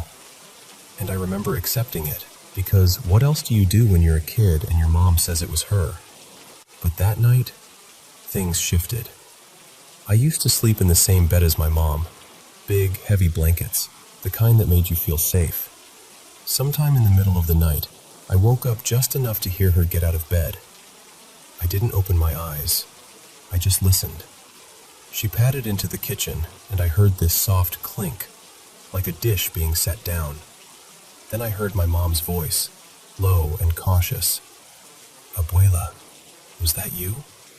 And then my great-grandmother's voice answered from the dimness, sounding tired and honestly confused. She said she'd been resting. She hadn't been up organizing anything. She hadn't touched any of my things. Then she said something that made my stomach tighten, even as a little kid pretending to sleep. She said, very quietly, like it was a fact she'd been expecting, "They've probably come back. They're back." My mom returned to the bedroom after that, and I stayed still, holding my breath like a kid trying to disappear under the covers. She didn't say anything to me, but I could feel that her whole body had changed, like she was tense in a way I'd never felt before. The next morning, she packed a small bag and told me we were going to stay with my grandma for a bit. "Just a week," she said, casual like it was no big deal. When we came back, everything was normal again. The house felt calmer. The toys still got messy because I was a kid, but that sharp weirdness faded enough that eventually I let it slip out of my mind. And honestly, a lot of strange things have happened in my life. Little moments that make you pause. But I grew up learning how to shrug and keep moving, until my mom told me her side. Not too long ago, years later, she brought it up out of nowhere. She asked, "Do you remember your makeup kit? How it was suddenly organized?" And I said, "Yeah, of course." She said when she was around 6, she lived in that same house with her grandmother, my great-grandmother, and she slept in the exact room my mom and I used to sleep in. Her grandmother had her own room down the hall, and almost every night, my mom said, she'd hear tiny footsteps in her room. Not adult footsteps, not the settling of an old house. She described it like quick little taps across the floorboards, back and forth, like something restless. And then objects started shifting. Clothes would vanish. Little personal things would go missing. Sometimes they'd show up later in places they had no business being. Then one night, she felt something hop onto the bed, like a cat jumping up. She said her whole body went cold. She pulled the blanket over her head, heart thudding, trying to pretend she wasn't there. And from the darkness, a tiny voice spoke to her. It introduced itself, like it wanted to be polite, and asked her, in that thin little voice, not to turn on the light. That part gives me chills every time I repeat it. From then on, she said it became almost routine. They visited her at night. They talked to her. She'd ask who they were, what they wanted, why they kept coming. And they told her they were her friends, that they came because they liked her. At first it sounds almost childish, like imaginary friends. Except she wasn't imagining the way things moved, or the way she could feel them near her. As the nights went on, my mom said she started feeling scared, even when they were being nice. Their voices kept telling her to come with them. They promised her beautiful places, bright colors, toys, things that sounded perfect to a child. And over time, they got bolder. She said she felt their hands on her sometimes, small and strangely soft, like a newborn baby's hands. One night, one of them tugged her hair, playful, like teasing. And that's when she said something inside her just snapped into pure fear. Because teasing can turn into something else. And even as a kid, she knew that. They started insisting she crawl under the bed. Over and over. Under the bed. under the bed. She got so frightened she ran to her grandmother and begged to sleep in her room. She told her, crying, that the duendes, that's what she called them, like goblins, wanted to take her away. Now, my great-grandmother was deeply religious, but she wasn't someone who entertained fantasy. Still, she agreed. She said fine, she'd sleep there with her. That night, my mom said, they came back, and it wasn't friendly anymore. She felt them pulling at her clothes, tugging her like they were trying to drag her toward the edge of the bed, like they were trying to get her down and under. She woke her grandmother, shaking her, whispering, panicking. And before my mom could even fully explain, her grandmother suddenly sat up, turned on the light, and they both heard it. Scrambling sounds, quick and frantic, like little bodies scattering across the floor. My mom was sobbing. She told her everything. The voices, the promises, the requests to go under the bed, the way they touched her, the tiny footsteps every night. And her grandmother, this woman who didn't believe in fantasy, looked at her and said she believed her, because she'd heard them too. She carried my mom to her own room and locked my mom's bedroom with a padlock, like she wasn't taking chances, like she knew you don't argue with something you don't understand. You shut the door. And early the next morning, before the day really even started, they called people from the church to come to the house. They trusted my great-grandmother. People considered her wise, honest, steady. If she said something was wrong, they listened. When they moved the bed, they found something under it. A hole in the floor. They sealed it with cement, reinforced it with wooden boards, made sure there was no easy way in or out. After that, my mom said, the visit stopped. No more footsteps, no more voices. When she told me all this, I went to my great-grandmother, when she was still alive, and asked her. I didn't even lead with the weird parts. I just asked carefully, is it true there was a hole under the bed? Is it true people came from the church? And she confirmed it. She didn't act dramatic. She didn't try to scare me. She just nodded like it was something that happened, something you survived, something you didn't invite back in by talking too loudly about it. After that, every time I stepped into that old house, I felt it. The heaviness, like the walls remembered, like the air still had secrets tucked into it. My mom told me she worried they'd come back, and that maybe they'd come back for me. And I still don't know what to believe about that. All I know is this. I can't explain how my makeup kit got organized when no one was there to touch it. And I still can't explain all the stuffed animals and toys that disappeared without a trace. But sometimes, when I think about that old house, I swear I can almost hear those tiny footsteps again, just at the edge of remembering, like something pacing where the light can't reach.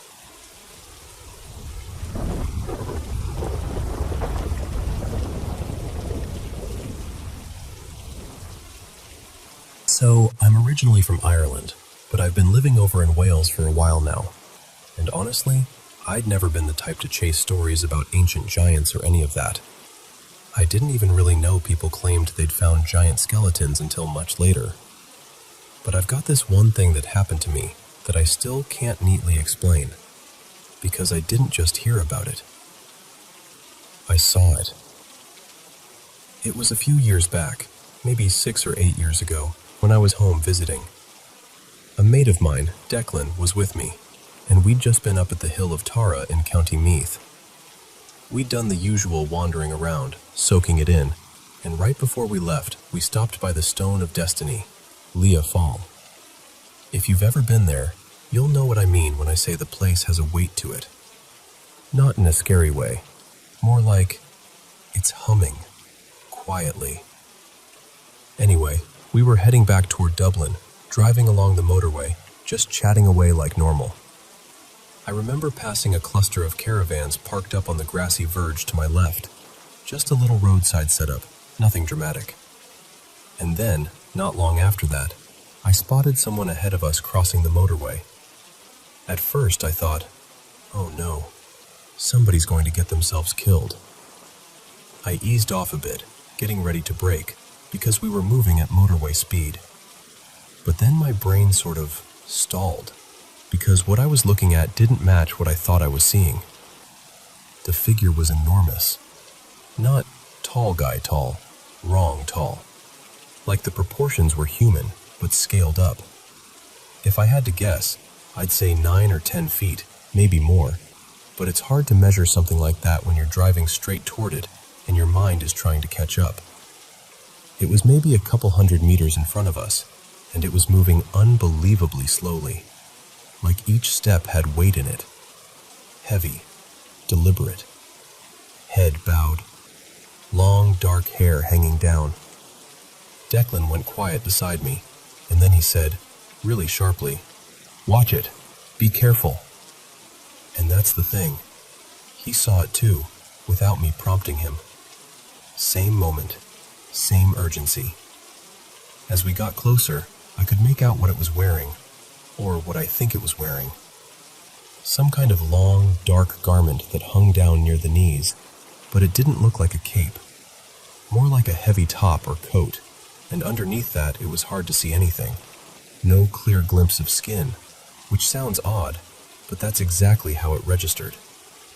The color didn't even land properly in my head, like my eyes refused to file it away as a normal detail.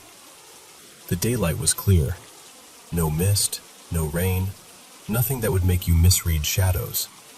It was just there, crossing, slow as you like, not reacting to us at all. And then it reached the central reservation, the big hedge that splits the carriageways, and it simply vanished. Not walked behind it and we lost sight for a second. Not maybe it ducked. It was like the moment it touched that hedge line, the shape of it stopped existing. 1 second we were both staring at this massive, bowed figure, and the next second there was only the hedge and empty motorway. I remember looking at Declan immediately, because you know when something happens and your first instinct is to check you're not losing your mind? And he looked back at me with the same expression I must have had, wide-eyed, almost annoyed with reality. We pulled the details apart out loud right then, trying to be sensible about it. The height, the hair, the slow movement, the heavy way it crossed. And what freaked me out most was that we described the same features without leading each other. Same picture, same moment, same disappearance. I've gone over it 1,000 times since, and it still sits in my mind like a photograph. Not dramatic, not cinematic, just this quiet, impossible thing that happened on an ordinary drive. And that's it, really. That's what we saw. Both of us.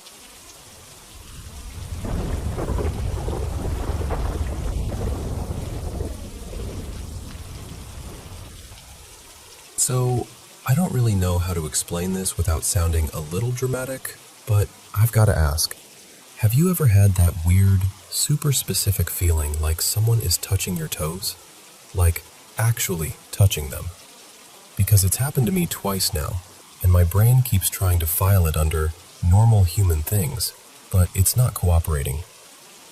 The first time was maybe a couple months ago. Middle of the night, pitch dark, I'm dead asleep. And I swear I felt my partner, Evan, shuffle past the foot of the bed like he was headed to the bathroom. You know when someone's trying not to bump into you, so they kind of brush their hand over the blankets as they pass? That's exactly what it felt like, except when his hand passed, it lingered for half a second and gave my feet this gentle little squeeze. It woke me up instantly. So I roll over toward Evan's side, ready to, "You okay?" or whatever. And I kid you not, he is still in the exact same position, totally out cold, not even stirring. I just froze there for a second, staring at him like, no, that can't be right.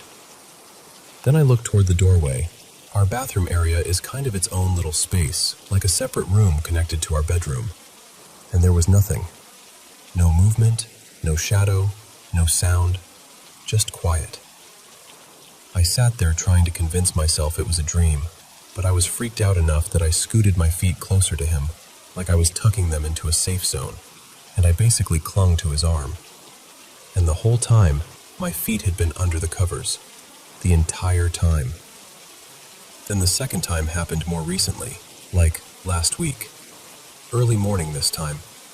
It was that half asleep, half awake zone where you're not sure if you're dreaming or just barely conscious. And I suddenly felt something grip one of my toes. Not like a blanket shifting, not like a cramp, like fingers.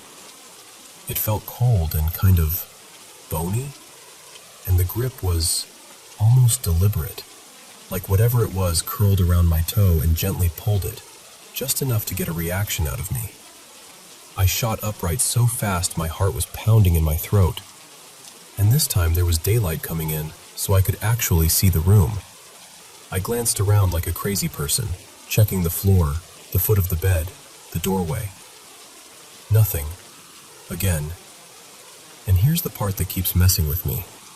My feet were still under the covers. So how am I feeling something that clearly feels like fingers? Cold, hard, almost like long nails, unless it's literally under the covers with me. While I'm sitting there trying not to spiral, Evan calls out from the bathroom, "Hey, was that you?" Because apparently he heard footsteps in the bathroom area, like someone moving around.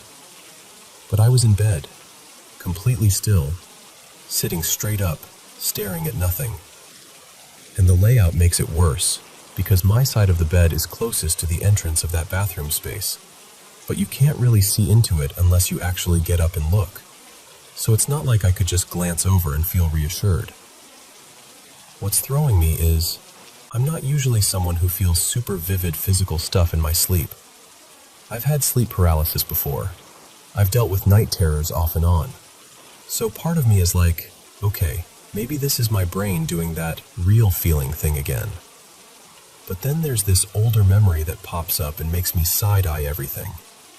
Years ago, I woke up to what felt like a small hand patting my lower back, like a little kid trying to get my attention. I fully assumed it was my son at the time, because he was little then. But when I turned around, it wasn't him. So now I'm sitting here like, am I just tripping? Is this a mild sleep paralysis thing, or night terrors creeping in through a different door? Or is it something boring and medical, like a nerve thing? Your body misfiring signals while you're half asleep. I honestly don't know. I just know it felt real enough both times that it snapped me awake instantly. And it's weirdly specific. Always the feet. Always that sense of someone being right there, just out of sight. Tell me I'm not the only one this has happened to. Or tell me what you think it is, because I'm trying really hard not to start sleeping with my feet tucked into a locked safe.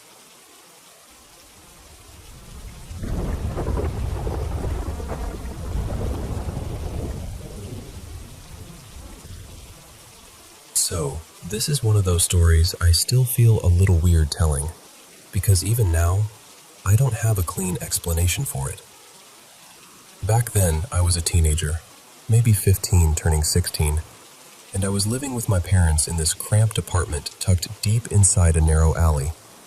You know the kind of place where the street is basically a tight corridor between buildings, and there's no real front yard, no breathing room, just doors, concrete, and noise. And honestly, the neighborhood wasn't exactly peaceful. People argued out in the open like it was normal conversation. Dogs barked all night. Someone was always tossing trash somewhere they shouldn't. You'd hear shouting, footsteps, sometimes things breaking, and nobody acted surprised. It was just the vibe. My family wasn't some calm little oasis either. My parents weren't monsters or anything, but they could be intense. Sudden yelling, dramatic accusations over tiny things, that kind of chaotic energy that makes a house feel smaller than it already is. Anyway, here's what happened. My aunt, my mom's older sister, Aunt Marie, gave me a watch as a gift. It wasn't fancy, but it felt special to me. A classic digital one, sturdy and practical. The kind of thing you wear and feel a little more grown up. I wore it for 2 days straight like it was part of my identity. That night, I came into my room around 10ish, took the watch off my left wrist, and set it right on my desk. Not tucked away, not inside a drawer, just placed flat, right beside my textbooks, close enough that if I rolled over in bed, I could still see it from where I was lying. And I remember this clearly. My dad, Mr. Prassard, always doing his last-minute, "Tomorrow you need to do this" speech, came into my room around 10:45 p.m.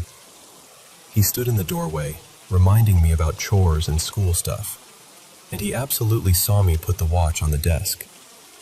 I didn't hide it. There was nothing secret about it. I went to bed. Then, at around 1 in the morning, I jolted awake to this sharp, ugly sound.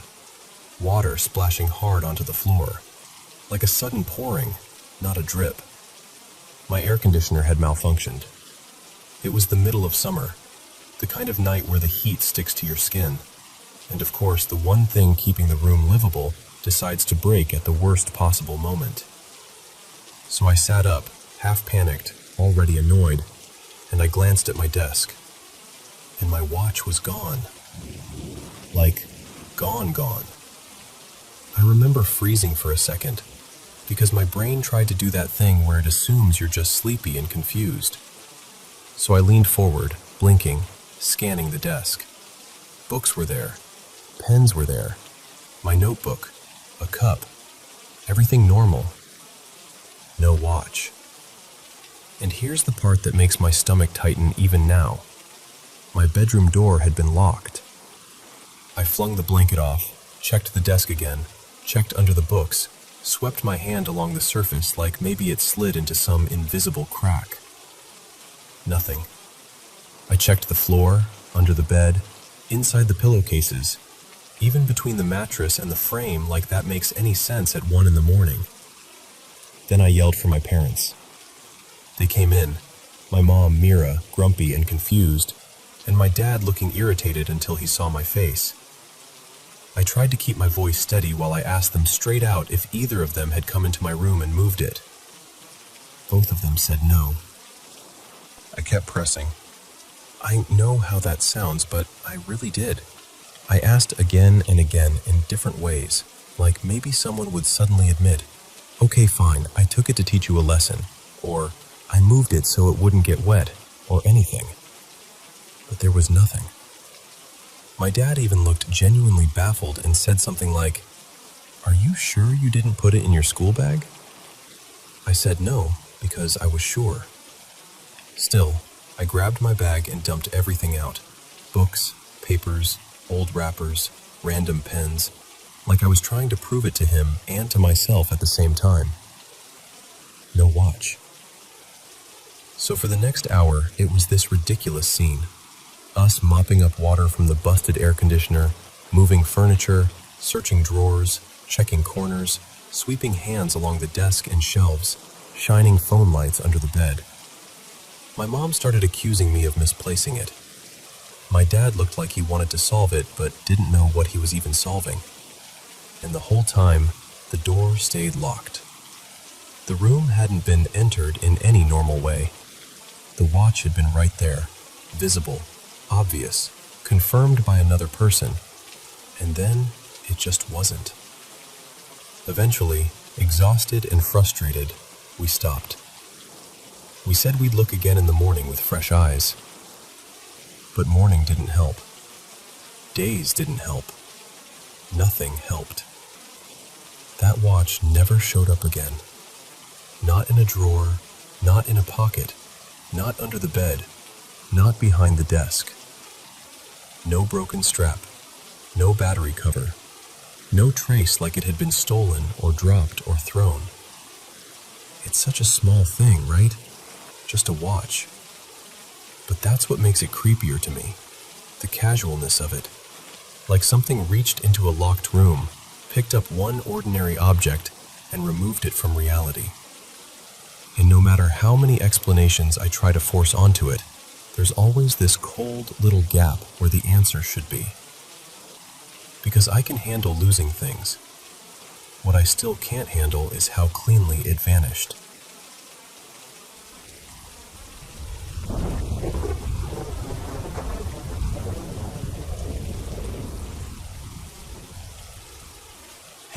So, a few things have happened lately, and I'm not gonna lie, it's left me feeling a little unsettled.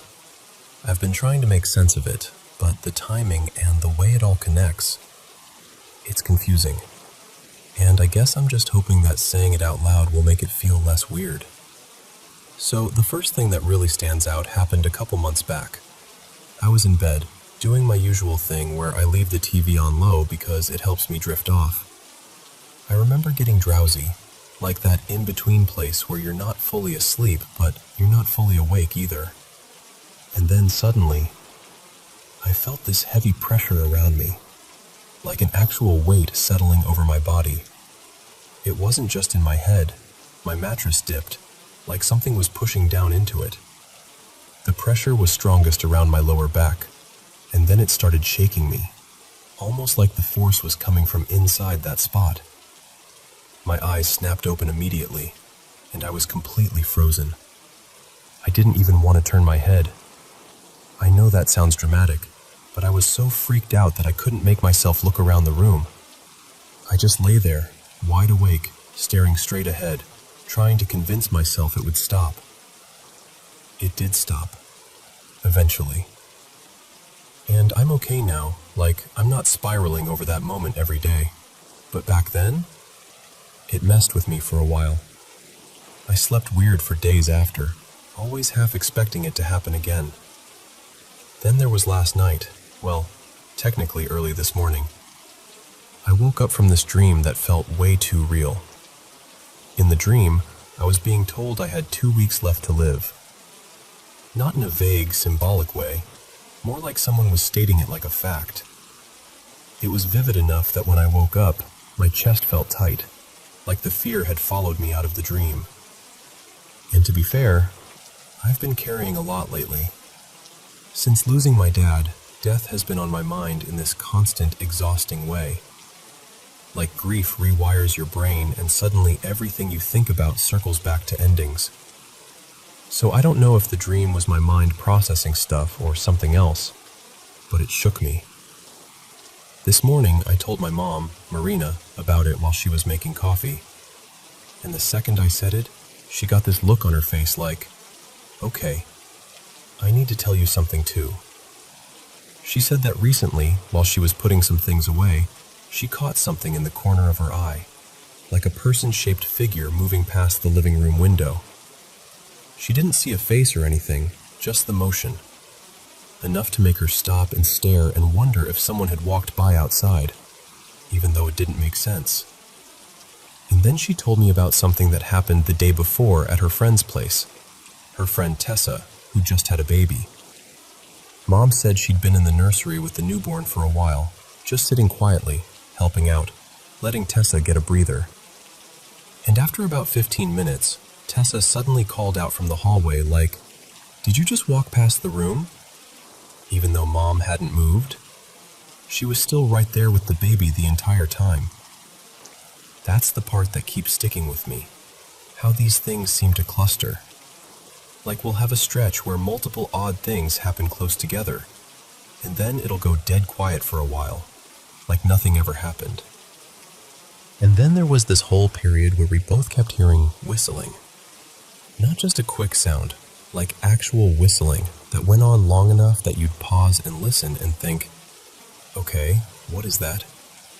It happened more than once, and then it just stopped, like it got bored and left. No explanation, no pattern, nothing. So yeah, that's where I'm at. I'm not trying to convince anyone of anything. I'm just being honest that it's strange.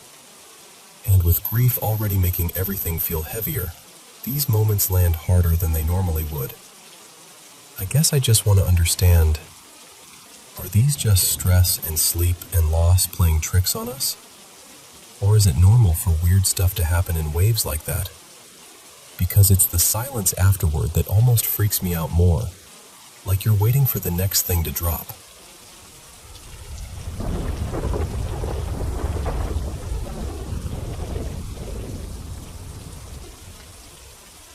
Hey, thanks for letting me share this with you.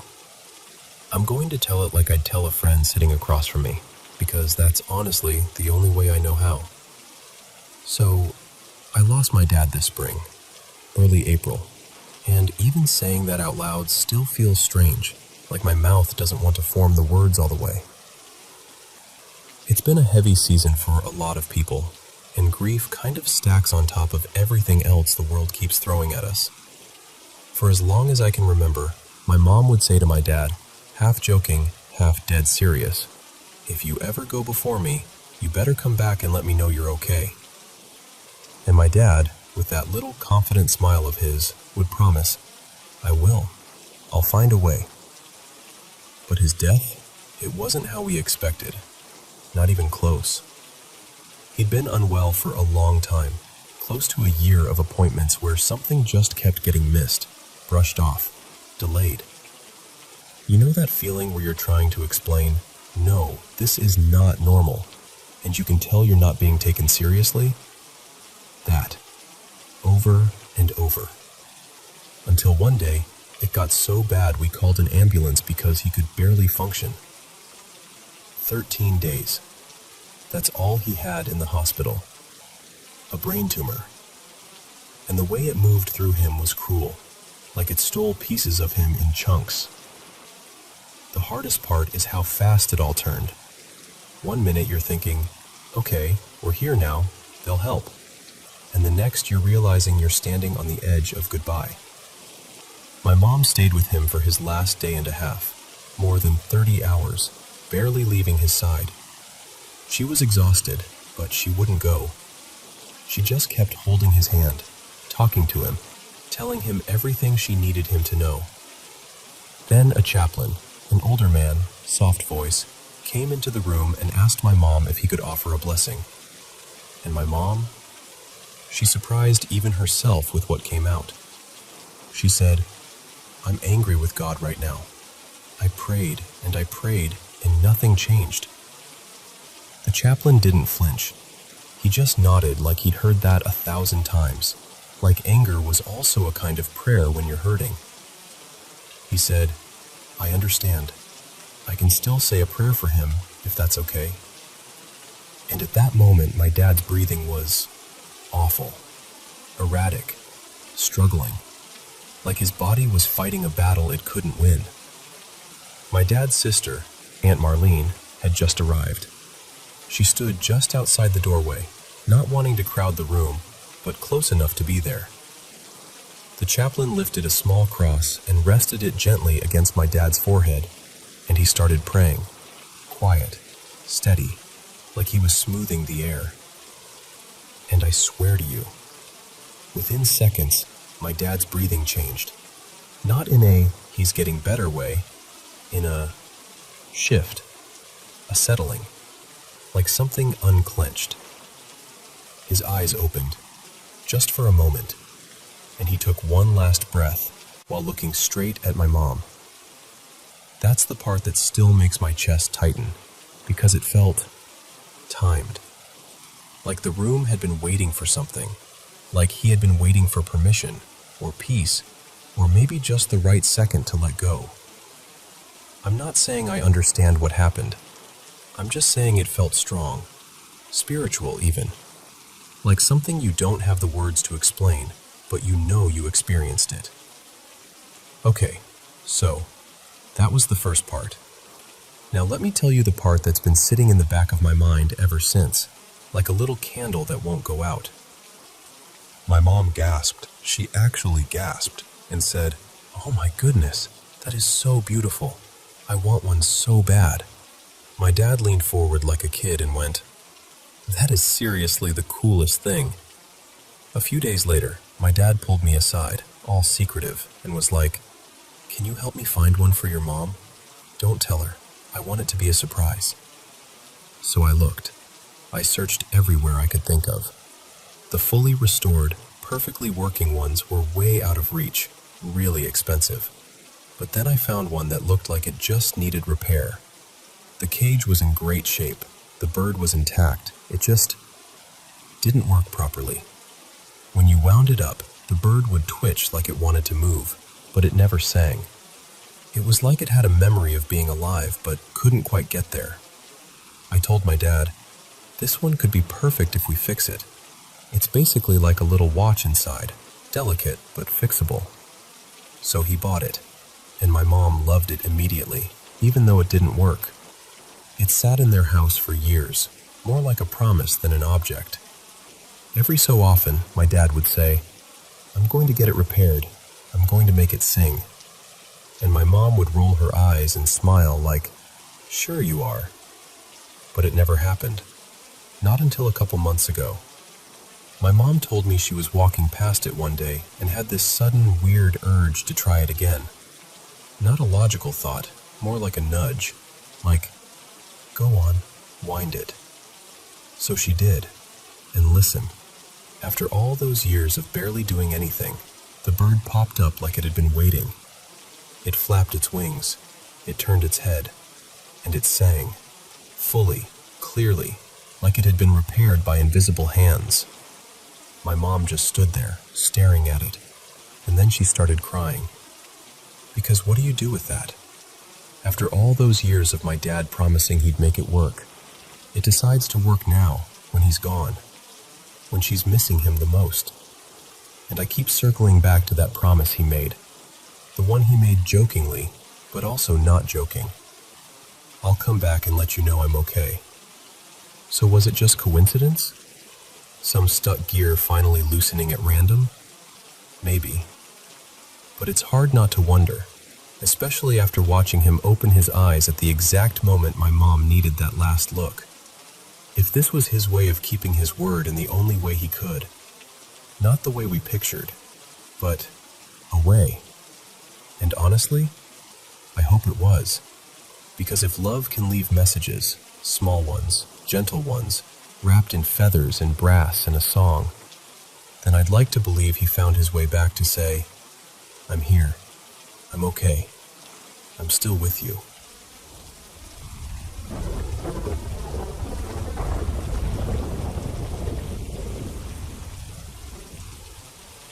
So, this year, I did something new.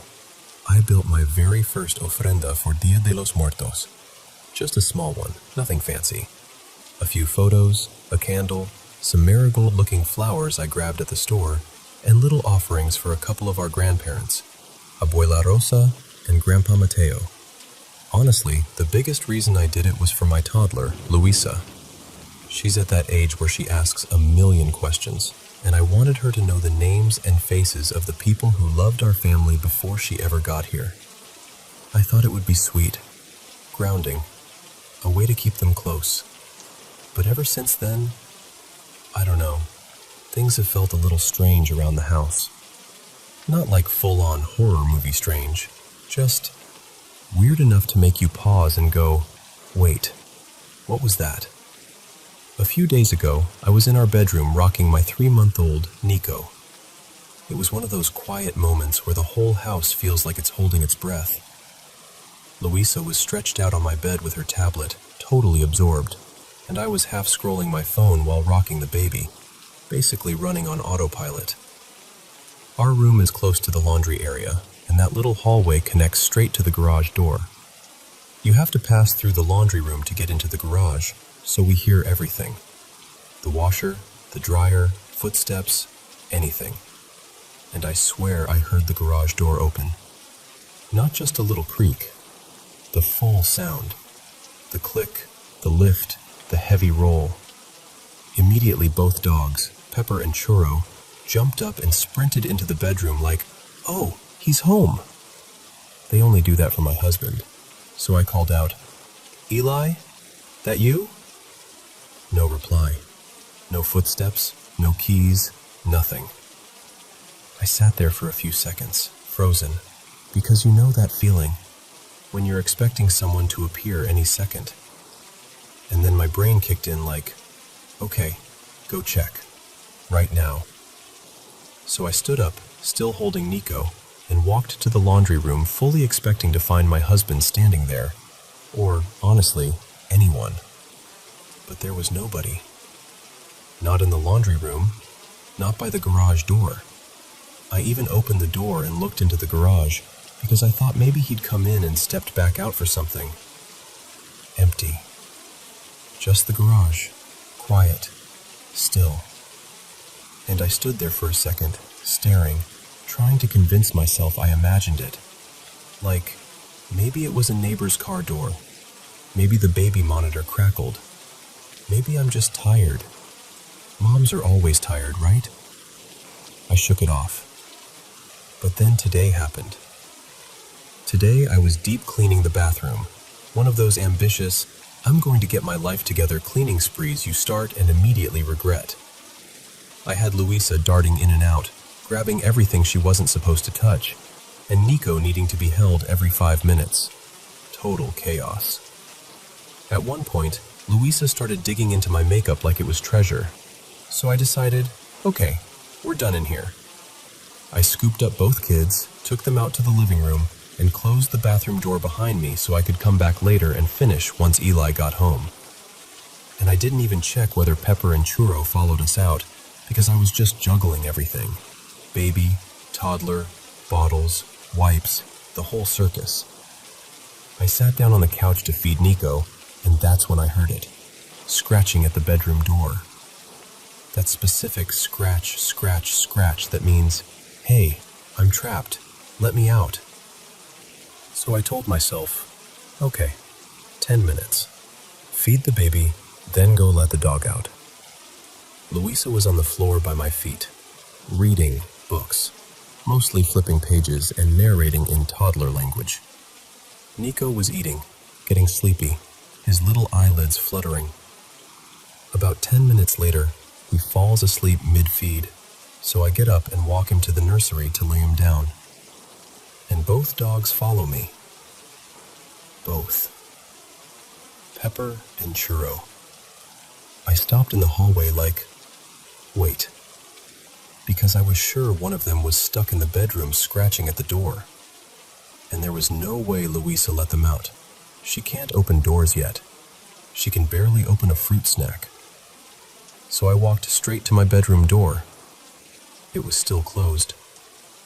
Fully shut. Not cracked. Not swinging. Shut. And I just stood there staring at it, with my stomach doing that slow little drop, like my body understood something before my brain wanted to admit it. Because if the dog was scratching to get out, and the door never opened, then how did both dogs end up in the hallway behind me? I checked the door anyway. I turned the knob, opened it. Nothing inside. No dog. No signs of anything. Just the room, like it always is. And I know how this sounds. I do. I keep trying to talk myself out of it. Maybe the scratching came from somewhere else. Maybe it was the vent. Maybe it was the neighbor's dog somehow echoing. Maybe I'm sleep deprived and my brain is filling in blanks. But it felt so real. Both times. The garage door. The scratching. The certainty of it. And there have been other little things too. Small enough that I can brush them off, but frequent enough that I've started paying attention. Which is the part that gets me. Because the ofrenda was supposed to be about remembering, about love, about keeping family stories alive. And now I'm sitting here wondering if something heard me when I said, "Come close."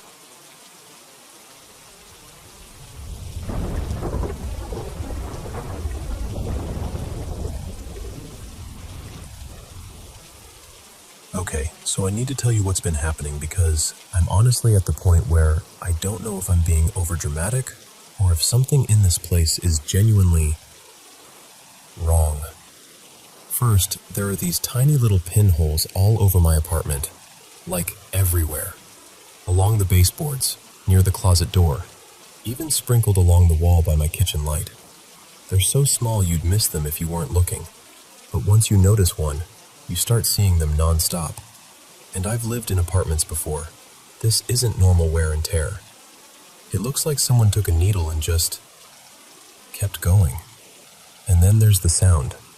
It's this thin electronic whine, like a high, steady hum mixed with a faint buzzing. It comes and goes, but it never really stops. I've turned off every device I own, unplugged everything, even flipped breakers, and it still shows up. I'll stand in the middle of the living room holding my breath, trying to pinpoint it, and it's like it shifts the moment I move, like it knows. But the part that's messing with me the most is how my body feels in here. My skin gets this prickly, hot sensation, almost like I'm too close to something that's radiating heat, except there's nothing there. Sometimes it's my arms, sometimes my neck, sometimes my legs under a blanket like the fabric isn't even blocking it. It's not constant, but it happens enough that I can't stop anticipating it. And listen, this is the detail that makes me sound ridiculous, but it happened. I set a strip of aluminum foil over the top of my air purifier. The purifier wasn't even running. It was off. But a little while later, I came back and the foil looked warped, like it had softened, almost melted in spots. I just stood there staring at it, trying to make sense of it, because how does foil do that on something that isn't hot? Then there's this other thing. I don't even know how to describe it without sounding like I'm making it up. Sometimes it feels like there's something thin moving through the air, like an invisible filament, like a thread you can't see but can feel when it brushes you. I've waved my hands around like an idiot trying to catch it. I've tried scissors. I've tried a kitchen knife. Nothing. It doesn't cut. It doesn't snag. It just slips away. And every so often I'll get these tiny scratches, little shallow cuts on my forearm or near my ankle. And I don't remember doing anything that would cause them. By the windows and doors, the air looks strange too, like it's shimmering, like that heat haze effect you see above asphalt in summer. But it's inside, and it makes me feel nauseous when I stare at it too long. And the whole apartment, this is the weirdest part, feels like it's subtly vibrating. Not like a big shake, not like an earthquake. Just a constant, faint tremor that makes you second-guess your own senses. Even my bed feels wrong. I'll lie down and it's like the mattress shifts under me. Not a normal settling, but like it's gently sliding or adjusting when I'm not moving. I've woken up convinced the frame moved a fraction of an inch. I know how that sounds. I do. And then, sometimes, I swear I hear my own phone, like my voice, or a snippet of music, faintly echoed, coming from the vent above the bathroom. Not clearly enough to prove it, but enough that it makes my stomach drop, like the building itself is replaying me back to me. There's also this steady, low vibration that shows up at night, almost like a distant motor running. I've gone from room to room trying to find what's causing it, pressing my ear to walls, putting my palm against the floor, standing perfectly still. It's like it's baked into the place. I can't sleep properly. I'm jumpy. I'm exhausted. And when I've tried to talk about it, people look at me like I'm exaggerating or spiraling, like it's all in my head. Maybe it is. I don't know. That's the part that scares me most, that I don't know what's real anymore, and I don't know what to do with it. I just needed to say it out loud to someone, because I feel trapped in my own space. And I'm so tired of pretending it's fine when it's not.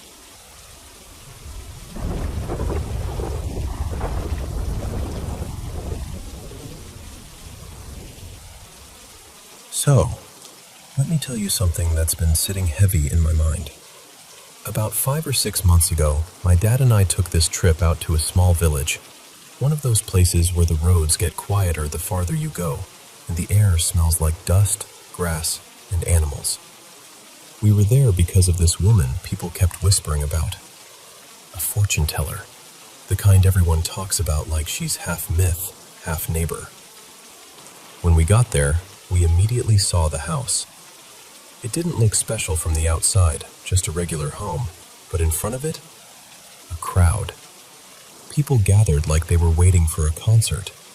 Some were locals, some looked like they'd traveled from other towns, and yeah, even a couple of foreigners mixed in.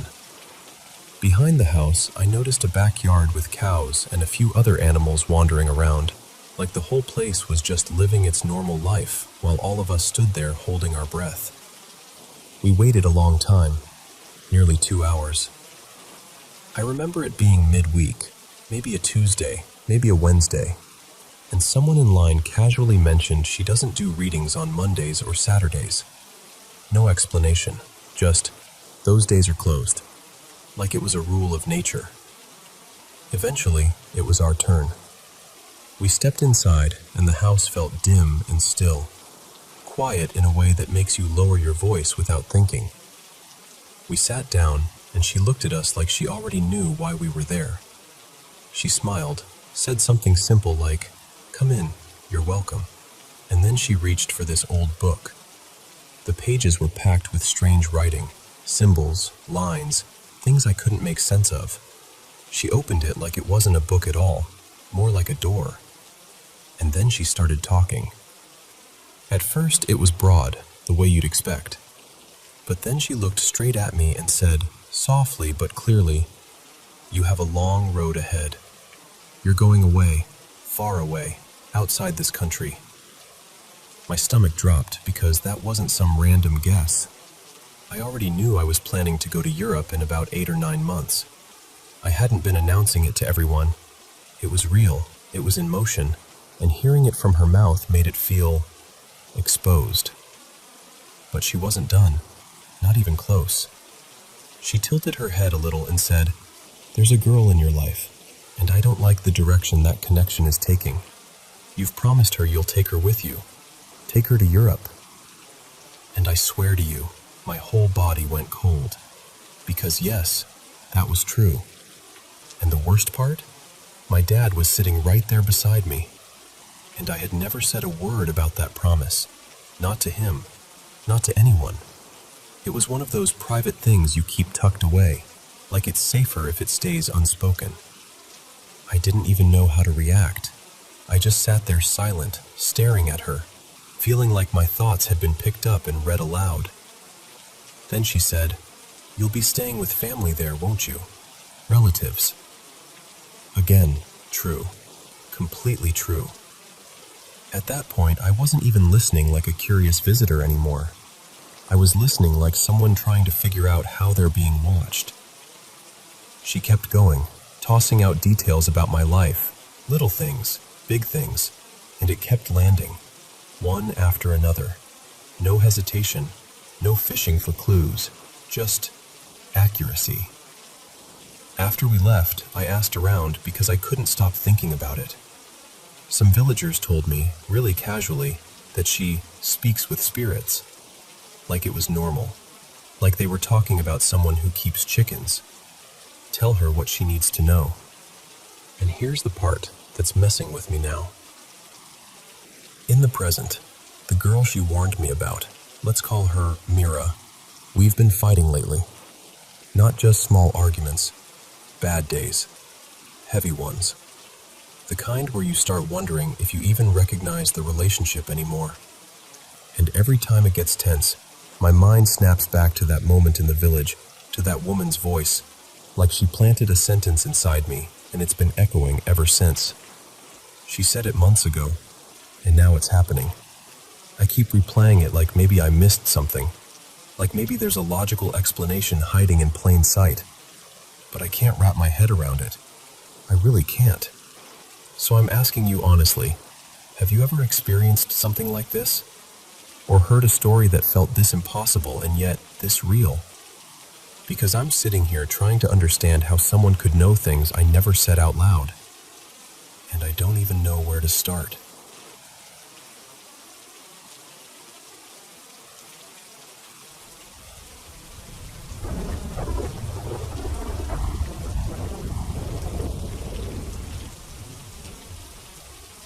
So, this happened about 8 or 9 years ago, back when I was a kid, living in this old apartment block that always felt a little off. You know the kind of place. Flickering hallway lights, elevators that groan like they're exhausted, neighbors who swear they heard footsteps when nobody was there. Weird things happened often enough that I stopped being surprised by them. But this one still sits in the back of my mind. One night, I had this dream that felt too real. In the dream, I woke up in my bed like I normally would, half asleep, not even scared, just that groggy, why am I awake feeling. I turned my head toward the little digital alarm clock on my nightstand, and saw the time, 4:12 a.m. It didn't feel strange. Back then, I'd wake up randomly all the time. So I started to roll over and force myself back to sleep. And then I noticed someone was standing beside my bed. At first, I thought it was just a trick of the dark, but it wasn't like a normal shadow. It was more like the outline of a kid-shaped emptiness, like the room had been cut out in that shape. Not black exactly, just missing. I still think of him as the hollow boy, because shadow doesn't really cover what it was. He spoke to me, not loudly, more like his voice was already inside the room, like it had nowhere else to come from. I can't remember most of what he said, only that he talked for a long time, and I answered like it was completely normal. That's the part that messes with me the most. I wasn't terrified. I was just listening. Over and over, he kept asking me for help. Can you help me? Will you help me? I really need you to help me. And every time I asked how, he'd avoid it. Like he couldn't say it yet. Like he was building up to something.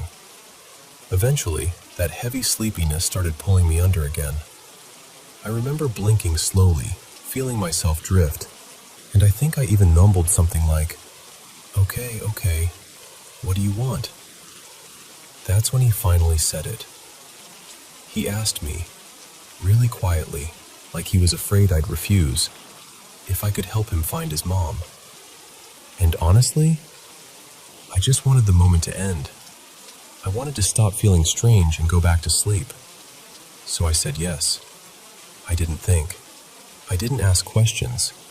I just agreed, like it was some small favor I could do later. The second I said it, he vanished. No footsteps, no fade. He was just gone, and the room felt normal again. I let out this long breath I didn't realize I'd been holding, rolled over, and closed my eyes. And then I snapped awake instantly, like someone flicked a switch. I was really awake this time. My heart was thumping, my mouth dry, the room exactly the way it should be. I sat up fast and looked at the clock. 4:12 a.m. The same exact time as in the dream. I remember just staring at it, trying to talk myself out of it. Like, okay, weird coincidence, whatever. I was a kid. I didn't have the words for how unsettling that felt, so I buried it. I went back to sleep eventually, and in the years after that, I stopped thinking about it. Life moved on. We moved out of that apartment complex. Different neighborhood, different routines, different everything. The memory dulled like old bruises do.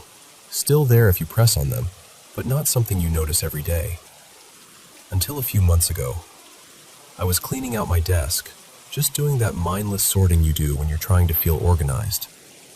I lifted a stack of papers, and there it was, a small shard of glass, almost triangular, dark enough that it looked black unless the light hit it at the right angle. It wasn't mixed in with anything.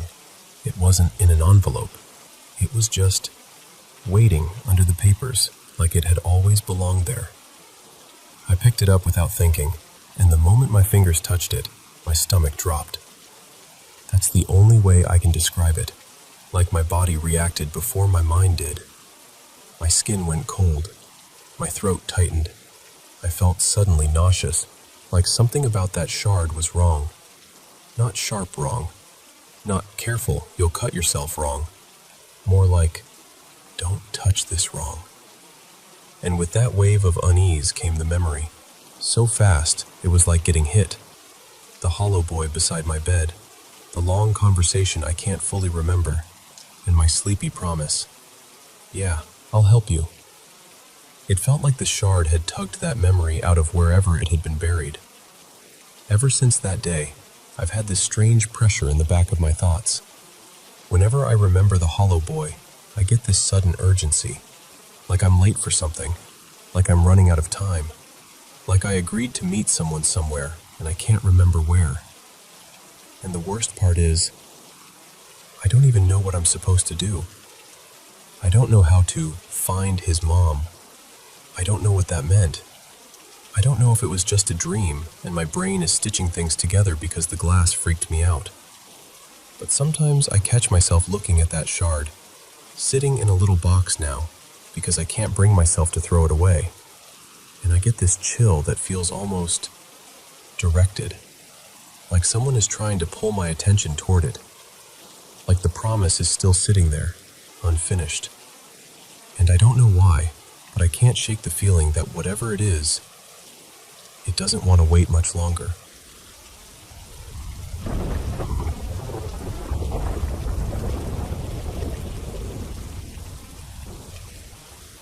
So, this happened about a couple years back, and I still don't really know what to do with it, except tell it exactly the way it felt.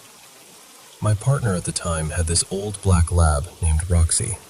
Sweetest soul. She was one of those dogs who made a whole performance out of standing up. Lots of huffing, puffing, dramatic little sighs like she'd been personally wronged by gravity. Total character. And she had this thing. She loved when you scratched the underside of her neck. You know that thick fur mixed with those soft, droopy little skin folds? I'd rub right there, and she'd lean into it like, yes, that's the spot. Keep going. Honestly, it was weirdly comforting for me too. Like a simple little ritual. When she passed, it wrecked everyone. The house felt hollow. Even their other dog, a super upbeat pit bull mix named Juno, got noticeably down after that.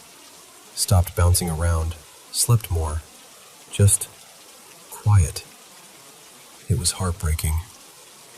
Less than a month later, my partner's parents went out of town and asked us to stay over and look after Juno.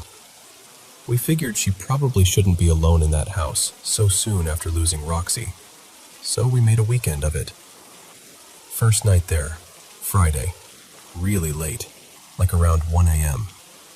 We're on the couch in the living room, just talking, half laughing, half zoning out. At some point we start talking about Roxy, and whether getting another dog someday would help or just feel wrong. And we both got that tight feeling in the throat. Not full-on crying, but you know when you're right on the edge and you can hear it in your own voice? That. Then, out of nowhere, from the dining room, we hear this unmistakable sound. Jingle, jingle. A dog collar. We both froze, looked at each other like, no way. My partner starts to say, did you just hear? And then it happens again. Jingle. And here's the thing. Juno is right in front of us. In her bed. Asleep. You can literally see her collar resting against her chest, not moving at all. So I stand up, and the house is dark in that way where the dark feels thick, like it's holding its breath. The kitchen opens into the dining room, and I'm peering out there, squinting, heart thumping. And I don't even think. I just call out softly, like it's normal. Roxy? And I hear another little collar sound, closer this time. Jingle.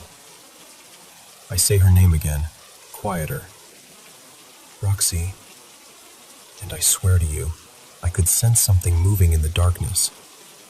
Not like a shadow you see clearly, more like a subtle shift, like the darkness had a shape inside it. Almost like those optical illusions where you can only see the image if you stop staring directly at it.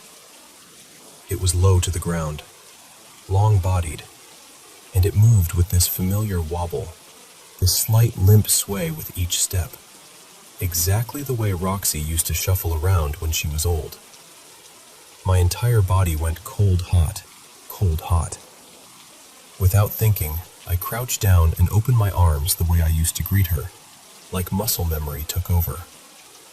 And whatever that presence was, it came right up to me. And then, this is the part that still makes my skin prickle. I felt a head settle into my hands. Not a breeze, not my imagination brushing against itself. I felt weight, warmth. I felt her neck, those soft folds, the thick fur. except it felt different now. Smoother, like it had been brushed forever. Silky in a way her coat never was in old age. It was Roxy, but young, healthy, almost glowing. Not literally glowing like a cartoon, but like she had this soft golden light to her, like the color of sunrise. Her fur looked darker at the base, but kissed with this warm, honey blonde sheen. And behind her, this is going to sound ridiculous, there were these faint little rays, like gentle beams of light fanning out, the way movies show something holy arriving. It was still her, the same eyes, the same presence, just restored. And then it was gone, as quickly as it came. I stood up and it hit me all at once. I didn't slowly tear up. I didn't build into it. It was like a dam just shattered in my face. Instant, uncontrollable crying. My partner staring at me, freaked out because she'd never seen me cry like that. Not even close. And she hadn't felt what I felt. She just heard the jingling and saw me disappear into the dark and come back looking like I'd seen a ghost. It took me a while to even speak. I had to catch my breath, wipe my face, get my voice back. And then I told her everything, and the whole time I'm talking, I'm getting goosebumps, like my body is trying to process something it doesn't have a category for. The next day she told me, after seeing your face, I have no choice but to believe you. Because I wasn't trying to convince her. I wasn't performing. I was shaken, like I'd been touched by something real. And even now, when I tell this story, I still get that choke in my throat. Still get those full body chills. Maybe my mind filled in parts because I wanted it so badly. Maybe grief does strange things in quiet houses at night. But I know this. We both heard that caller. And I know, down to my bones, that I held Roxy's head and rubbed her neck one more time. And ever since then, I catch myself looking a little longer into dark rooms, just in case there's something there that you can only see if you stop staring straight at it.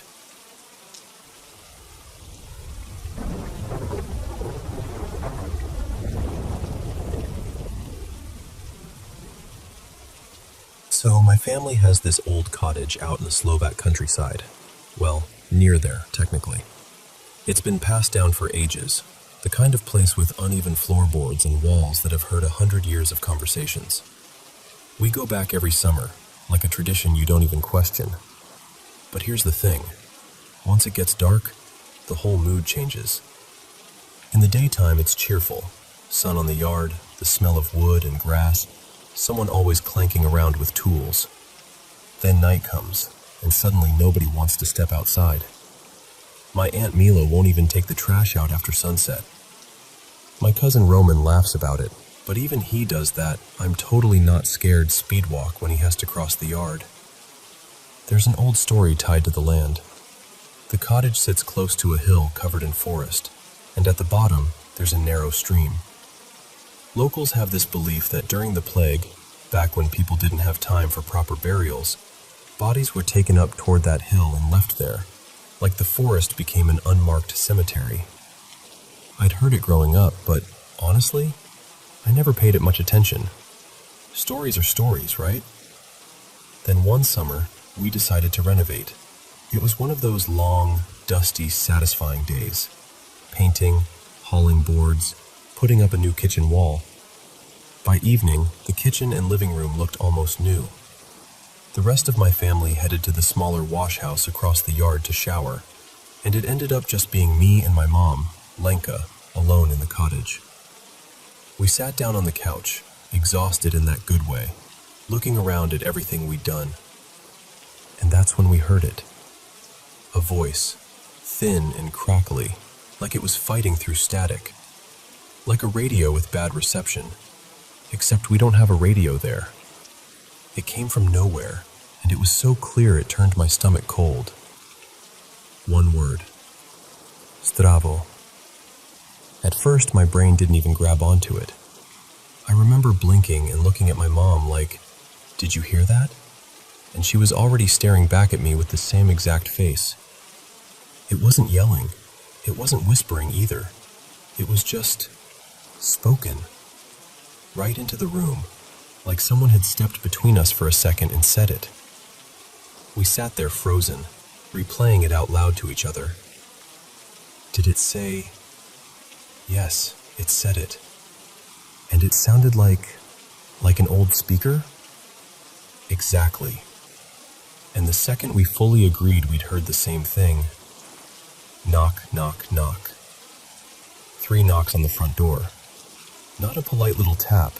Not a, "Hey, maybe someone's back early." It was firm, measured.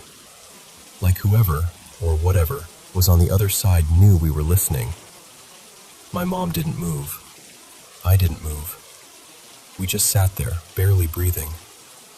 Because in my family there's this rule, and everyone treats it like you treat fire. You don't argue with it, you just respect it. If something knocks at night, especially if it knocks like that, you don't open the door. You don't invite anything in. So we stayed right where we were, on that couch, pretending we were calm while we definitely weren't. My mom started talking quietly, almost like she was trying to fill the space so it couldn't fill itself. I nodded along, even though I couldn't tell you what she said. All I could hear was that strange voice in my head, and the knock echoing behind it. When the others finally came back, laughing and dripping water everywhere like normal life still existed, I swear the air got lighter the moment they walked in. We told them what happened. And then my parents exchanged this look, the kind that says, "Yeah, we know." Because apparently, it wasn't new. My dad admitted that years ago, they'd heard knocking too. Only that time, they were all gathered in the wash house with a bunch of relatives.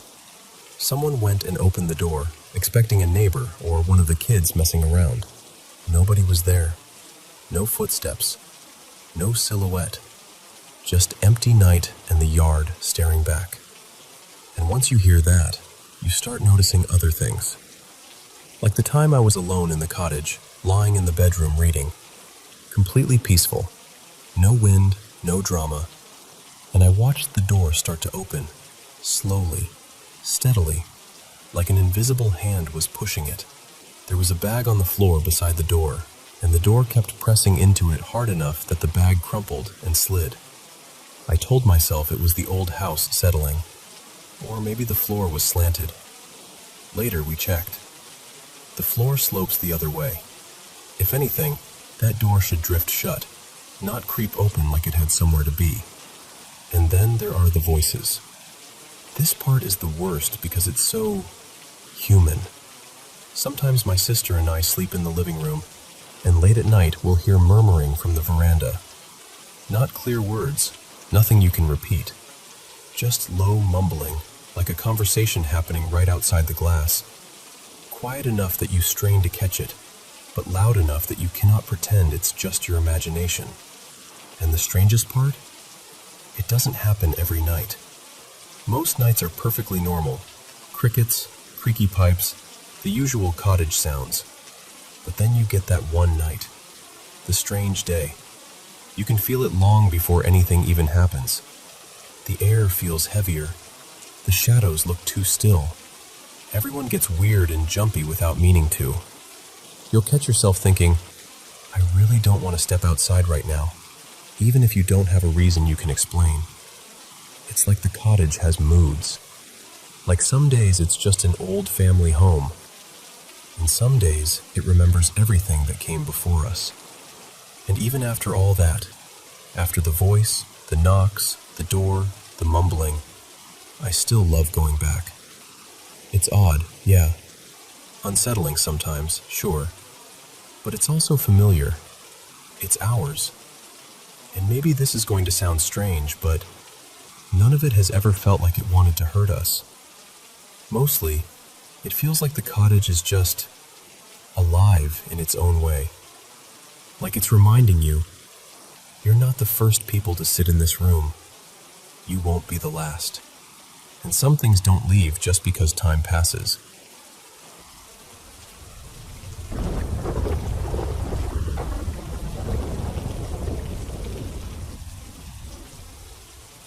Hey, thanks for listening. I've been turning this over in my head for months, and I just need to say it out loud to someone who isn't in the middle of it with me. So, my wife, Marisol, recently inherited this house that used to belong to her grandparents. And I know, on paper that sounds like a blessing. A big house, in a really nice part of the city. The kind of place most people would be thrilled to get a shot at. But here's the truth of where we're at. We're renting right now, and financially, we're okay, but barely. We're not drowning, but we're not breathing easy either. We pay our bills, we stay responsible, we do what we're supposed to do. But it's that exhausting kind of fine, where one surprise expense can knock you sideways. We've tried to save for a down payment, genuinely tried. And every time we get close, it's like the finish line moves.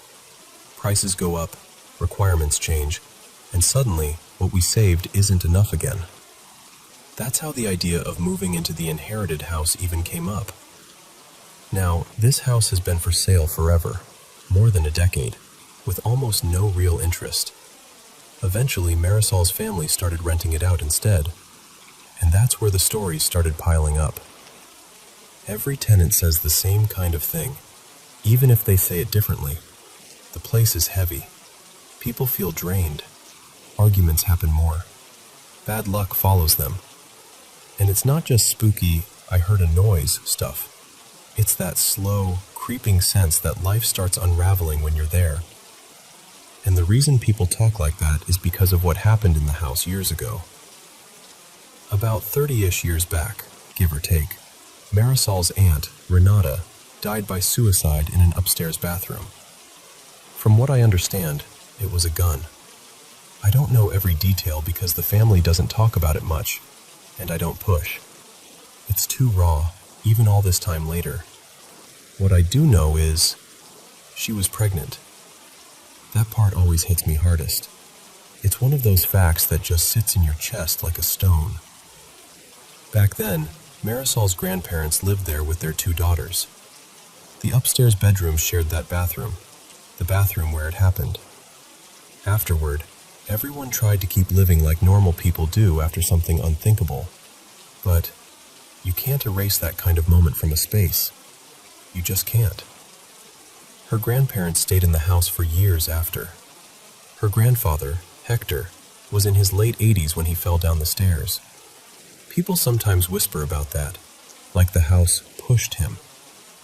I don't know. I'm not trying to be dramatic. The man was old. Falls happen. But he died not long after that. And when you stack it on top of everything else, it starts to feel like a pattern whether you believe in that stuff or not. After he passed, her grandmother couldn't handle being alone in such a huge place, so the family moved her into a smaller rental. She died a couple of years later. Then the house sat empty for a while.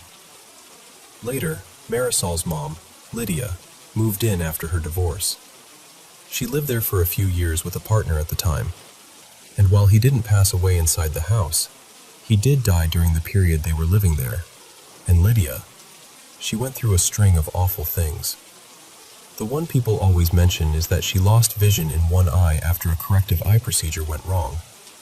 Again, logically, I know complications happen. Life can be cruel anywhere. But the timing, the string of events, the way it all clusters around that house, it messes with your head. This year, 2 different families rented it at different times. One of them was a friend of mine, Tessa, who moved in with her daughter, Bree. She's in her early 20s. We're close, so when they moved out, I asked Bree straight up, like, be honest, should we move in? She said, no, don't. And she wasn't being theatrical about it. She wasn't claiming she saw ghosts in the hallway or anything like that. She just said the vibe was wrong, that the place felt like it was pressing down on them, that she always felt tired, always felt tense, even on good days. And she said, Nothing huge happened to me, but I swear something there wants you to feel miserable. I laughed a little, because what do you do with that? But my stomach dropped at the same time, because here's the part that's eating me alive. Marisol wants us to move into it. Not because she's ignoring the stories, she's heard them too, but because we're stuck. We can't afford to buy right now. We can't seem to sell that house, and living there would solve a massive problem for us. We'd finally have stability, space, and we wouldn't be bleeding money into rent every month. And my kids are the center of all of it. We've got 2 daughters, Nina, who's 16, and Sophie, who's 12. They're at such sensitive ages, you know? They need steadiness. They need peace. And the thought of moving them into a place that people describe as draining makes my chest tighten. Even if it's all nonsense, even if it's just stories that snowballed over time, what if it isn't? What if we move in and things start falling apart? What if I look back and realize I ignored my own gut because I was scared about money? I even talked to someone, this spiritual guy, a sort of medium, Armand. I didn't tell many people that because it sounds ridiculous when you say it out loud. But I did. He told me something like, if you bring light into the house, keep curtains open, let the sun in, don't let anger settle, keep the mood clean, you'll be okay. And then he said something that stuck with me. Some places get marked, not cursed like movies, just marked. And I don't know what to do with that. I'm in my mid-40s. I feel that pressure, that quiet shame sometimes, like I'm supposed to have this solved by now. Like I'm supposed to have a home that's ours, a plan, a foundation. But I also feel this responsibility to protect my family, even from things I can't prove. So that's where I'm standing. One path solves our biggest practical problem, and the other path feels safer emotionally, but keeps us struggling financially. And I keep asking myself the same thing over and over. Am I being cautious? Or am I being cowardly? Because I don't want to make the wrong choice and pay for it with my wife's peace, my daughter's happiness, or our family's sense of safety.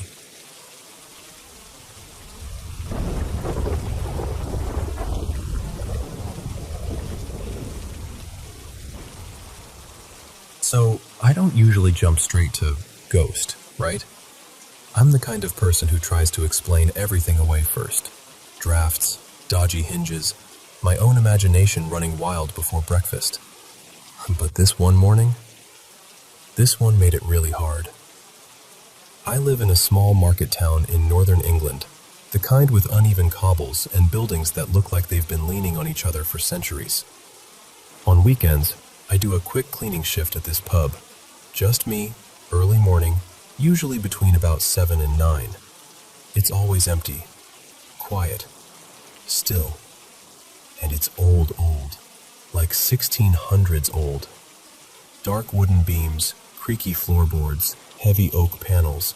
One of those places that feels like it's been absorbing stories for hundreds of years. Locals swear it's haunted, of course. I always roll my eyes and keep wiping tables. I'd only been working there a few months, but I'd gotten used to its moods. You know what I mean? Some places just have a presence. Most mornings it's fine, just chilly and sleepy. But this was the first weekend after the Christmas decorations went up. And I walked in and immediately thought, oh, everything feels different. I started my usual routine. Toilets first, then sweeping around the bar and the snug, then finishing up in the big room at the back. That back room is the one everyone talks about. Apparently, during the Civil War, it was used for trials. Some say a local magistrate held hearings there for captured royalists. People love that detail. They always lower their voice when they tell you, like the walls might still be listening. Anyway, I went back there with the broom and the air just didn't sit right. It wasn't dramatic at first, just a low-level unease, like you'd stepped into a conversation you weren't meant to overhear. Then I noticed the kitchen door.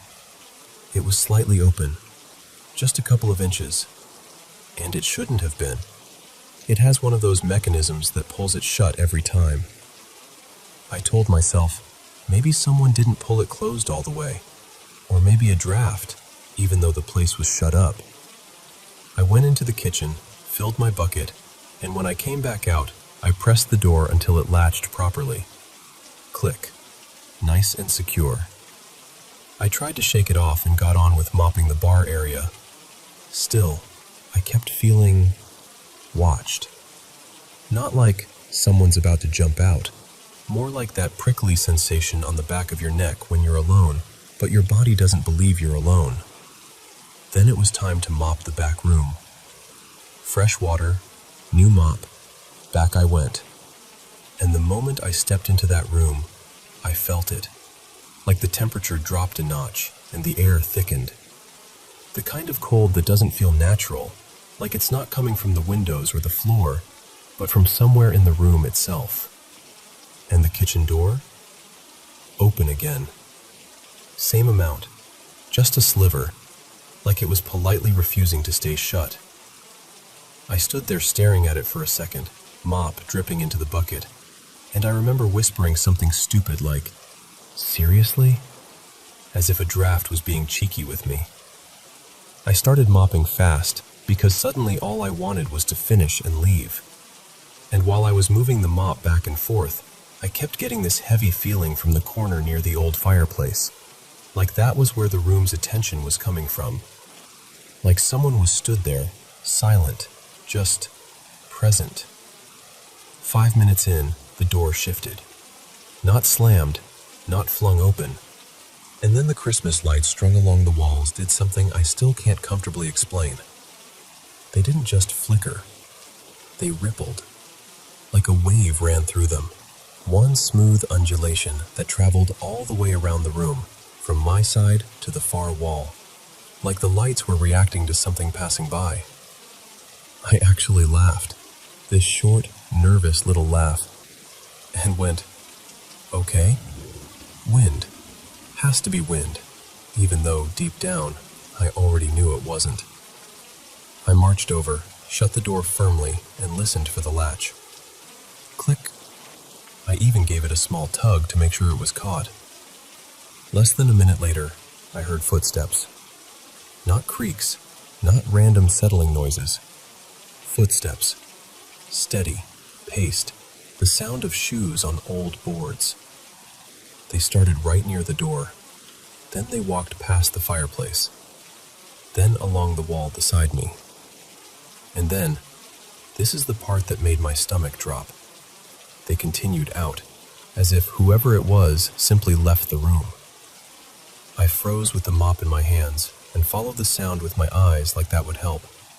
Like I might catch a shadow or movement in my peripheral vision. But there was nothing. Just me and the lights and the cold pressing down on my shoulders. I didn't finish mopping. I didn't check the kitchen or call out or do any of the brave things people pretend they'd do. I grabbed my coat. I shut everything down. I set the alarm, and I left. I left so quickly I nearly fumbled the keys. I crossed the little courtyard at the back, heart thudding, telling myself I was being ridiculous. And as I got close to the back gate, it swung open in front of me, on its own.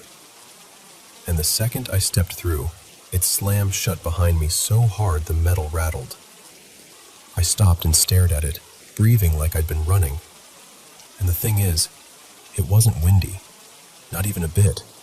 No gusts, no weather, no reason. Just that gate opening like it wanted me out, and shutting like it was pleased I'd gone. I walked home fast, shoulders hunched, trying not to look back. And all I could think was, whatever happened in that room, it wasn't for me. That morning, I wasn't welcome there.